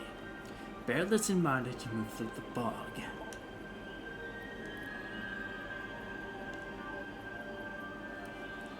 Seek the Temple of Torvis. More knowledge awaits you there. May the light of ether serve you well.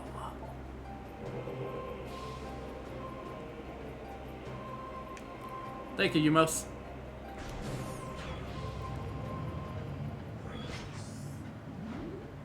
Goes here as a mini boss or whatever, and then it suddenly appears. Here's next game, even stronger and more pissed. Basically.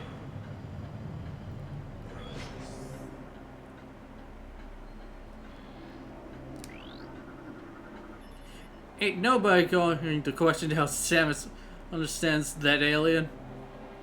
Pathway to Torvis. Beyond the pathway to Torvis sector lies.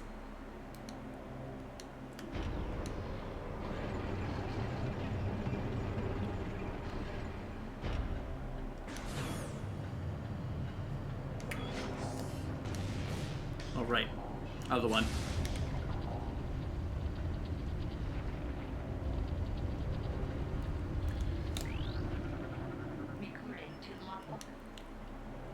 Harmony class drone. Rogue maintenance unit. Roving mechanoid with energy-based attacks. Avoid direct contact. Lunoff designed the Harmony unit to be free-roaming, independent cleaning units. They use focused energy beams and kinetic pulses to perform their duties. Unfortunately, they now consider all living things as filth that must be cleansed from the world.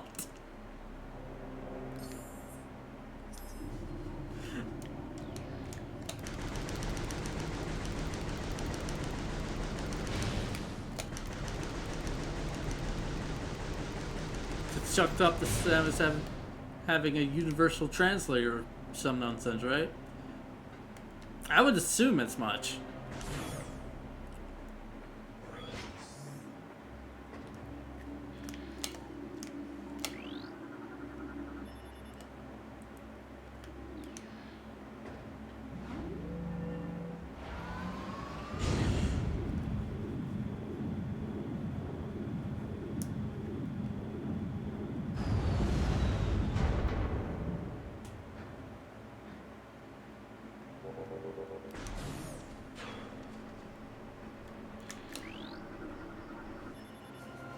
At this gate, we forever protect our sacred temple.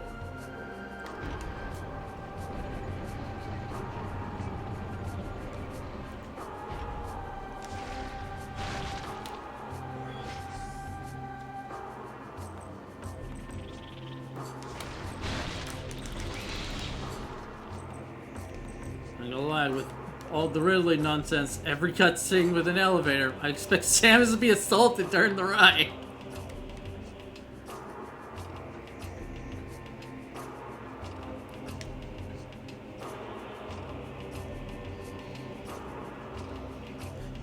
At some point in her life, that might happen. Also, what's up?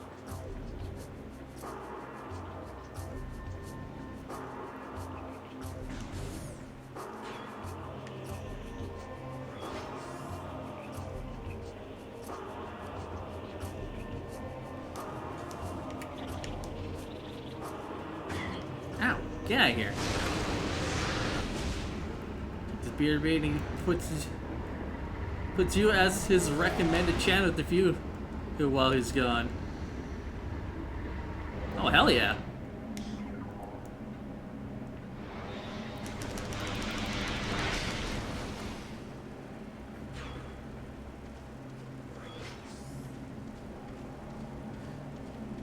And I definitely recommend go checking him out for those who who do not know.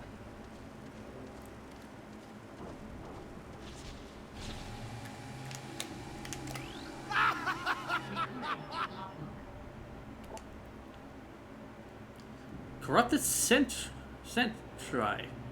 Darkling possessed armed monitor system. Used by the Ing to protect key areas. Can be stunned by most weapons. Charged light energy will destroy target.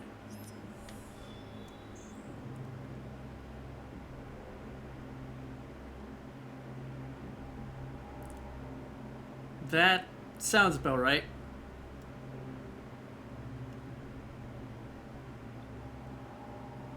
Like, hopefully that works for you, because I know it'll work for me. Sentries were designed by the Luminoth to protect their camps on Dark Aether. The Ing learned how to possess them and turn them on their former masters. Many still remain throughout Dark Aether, now serving the Ing as they served the Luminoth before them. Most weapon types will stun the Sentries, only charged light energy will destroy them.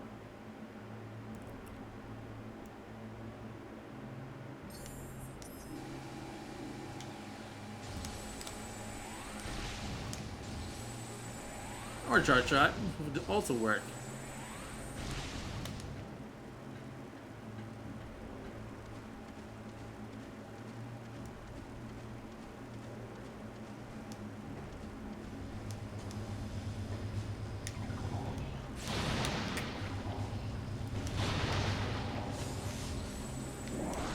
That is also why I don't have you as mod.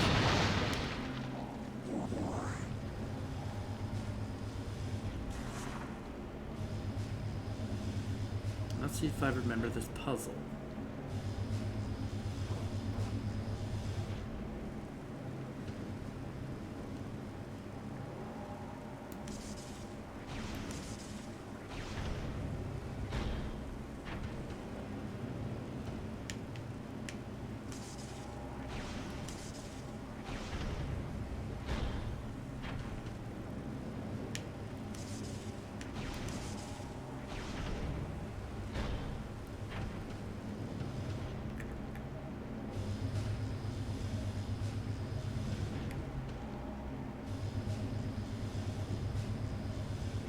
That it can be.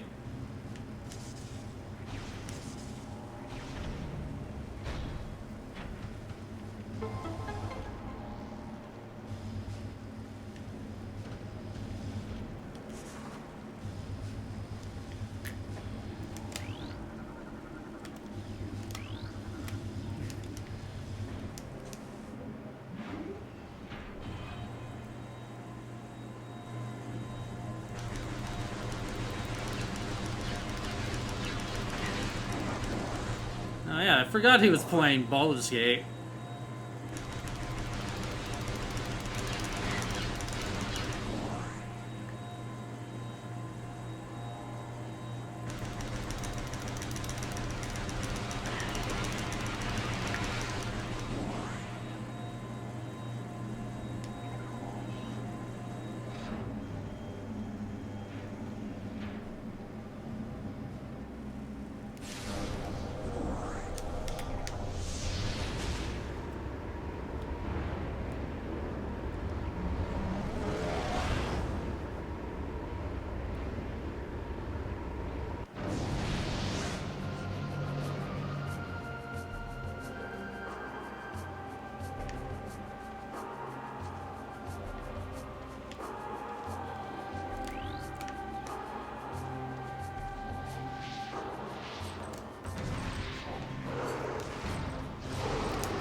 I'll be fine.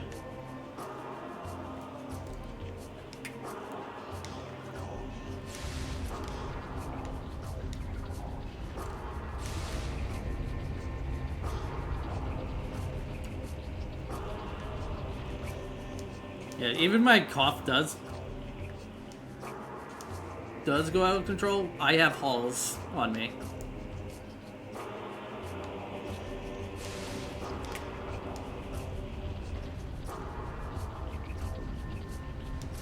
Yep, a door we cannot open yet, unfortunately.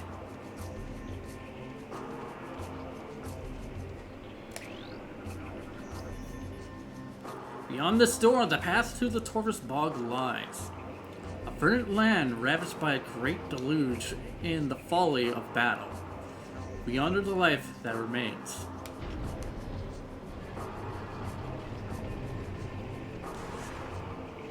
Here it is.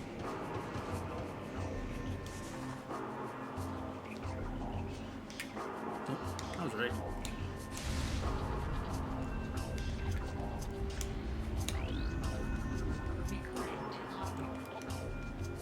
The world warped.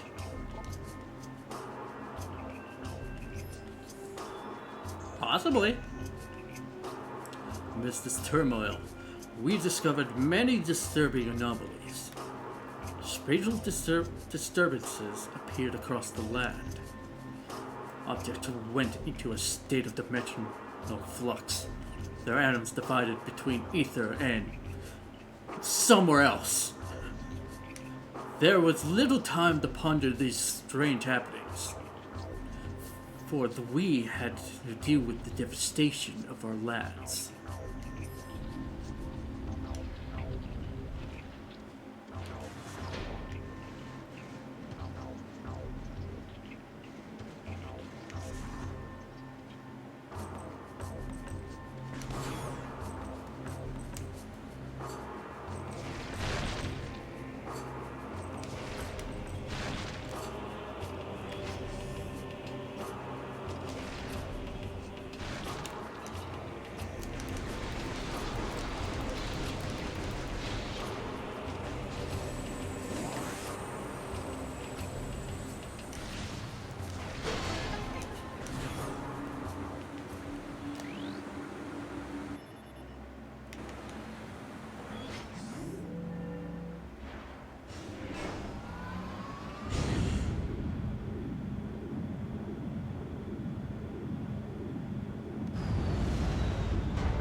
Torvus Hanging Pod, field cache for Luminoth military. Designed to hold crucial munitions and supplies for Luminoth warriors. Some may still contain useful items left over from the war. The Luminoth placed these pods throughout the bog for use by their soldiers during the war. Though many have been raided since then, some may still contain useful items left over from the war.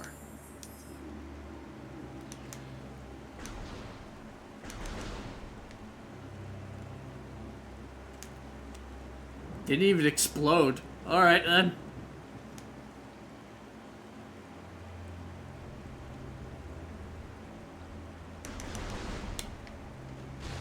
There we go.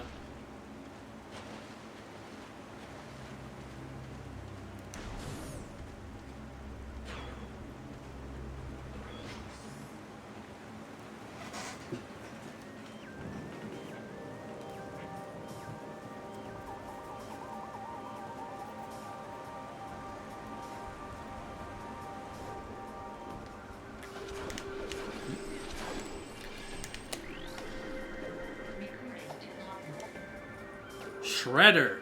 Exploding flying plant. Durable platform seeks enemy targets and flies towards them, exploding on contact. The Shredder spends most of its life in the earth. When agitated, it will spring from the ground and then begin to fly towards its foe. Should it reach its target, the Shredder will explode with considerable force, releasing a cloud of thorns as it does. Shredders are resilient, but can be eliminated with concentrated weapons fire.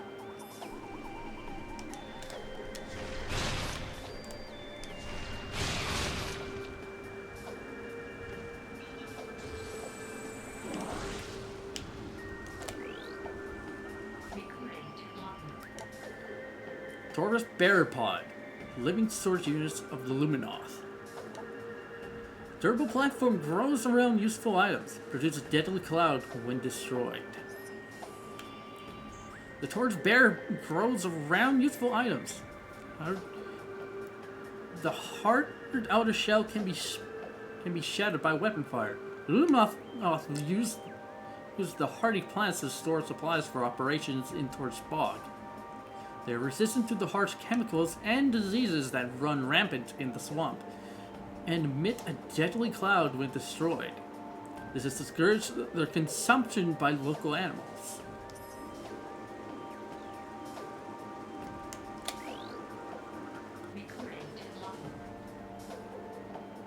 No, we're going to end pretty soon here. It's his testament. Like, there's gonna be one more thing I will scan, and then we'll head to the safe station. They came to the lagoon in the night, delivering true death blows before I could detect them. As my life faded, I sent a call to Cadre to warn of this surprise attack. May they find my key and dispatch the Ing who killed me. Only then will my final rest be peaceful. Anything else to scan before we move on? There's one more thing to scan, which is in the water.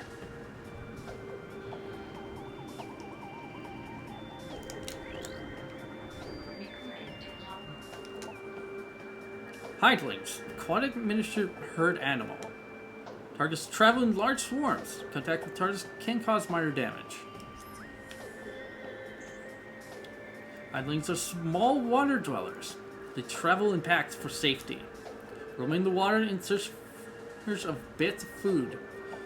Their only defense is a bite, though their small teeth are sharp enough to pierce metal.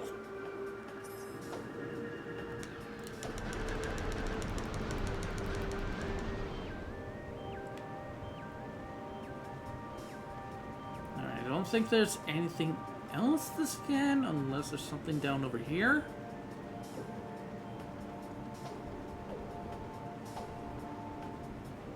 Oh yeah, there is. Oh, not even important. This is a common strain of venom weed. Poisonous plant retracts into the ground if threatened. Thrives in any warm environment. There's mist expansion up there, which we cannot get quite yet.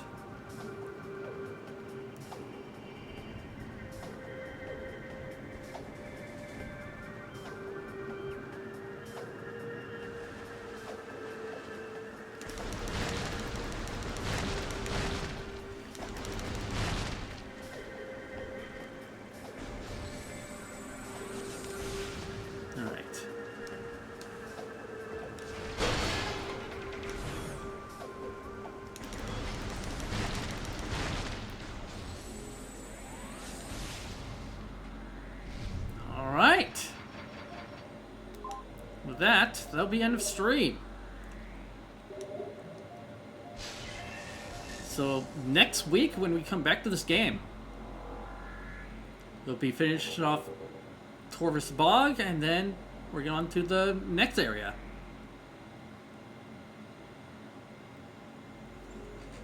Alright, let's head to intermission.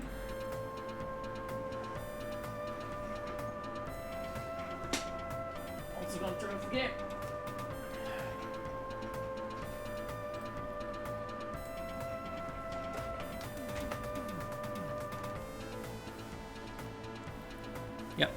We'll see you soon. Alright. I do not know if there will be a stream Saturday. Really depends on how Bruce is feeling. Oh, I guess me too as well. But 9 times out of 10, just how Bruce is feeling.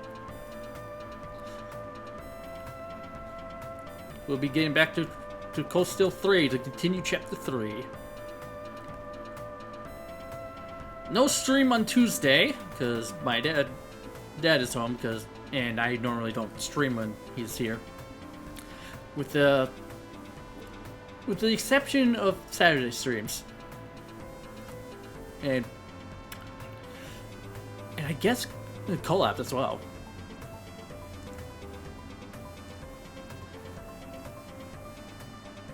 So yeah. That out of the way, let's... Thank you very much for coming to the stream. For those watching VOD, thank you for watching. Let's see who's currently streaming on a Thursday.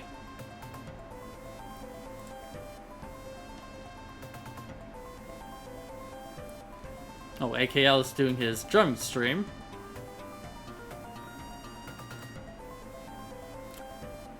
Oh, Boshi is currently streaming, huh?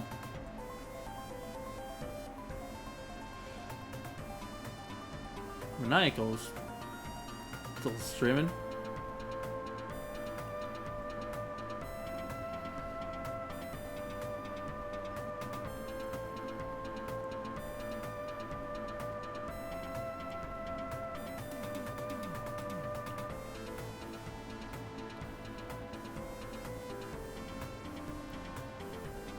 Fast is still playing Final Fantasy 14.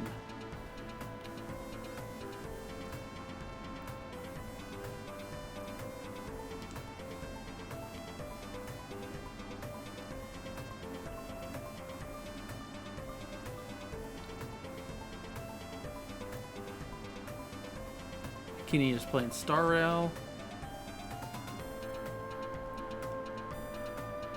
Oh yeah, Boshi's playing Final Fantasy 6.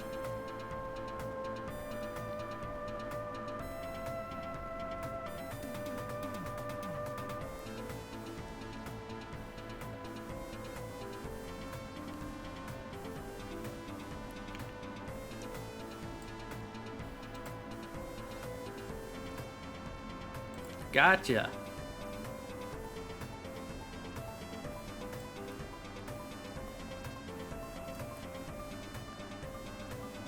Josh is playing some more Sunshine.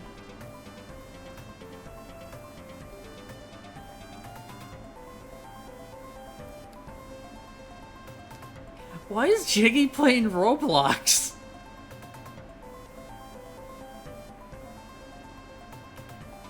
That man. I can never read that guy.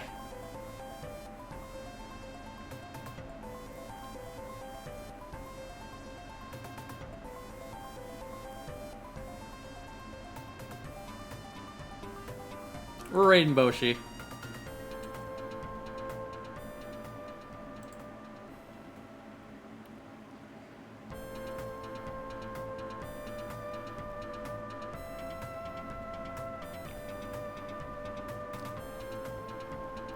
Alright, click on start a raid. On my off time, I'll be playing the other file, going through Metroid Prime 2. Making sure everything absolutely works. But with how good a condition that the disc was in, I am confident that nothing will go wrong.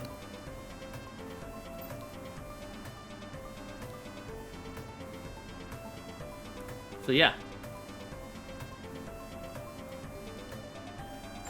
Alright.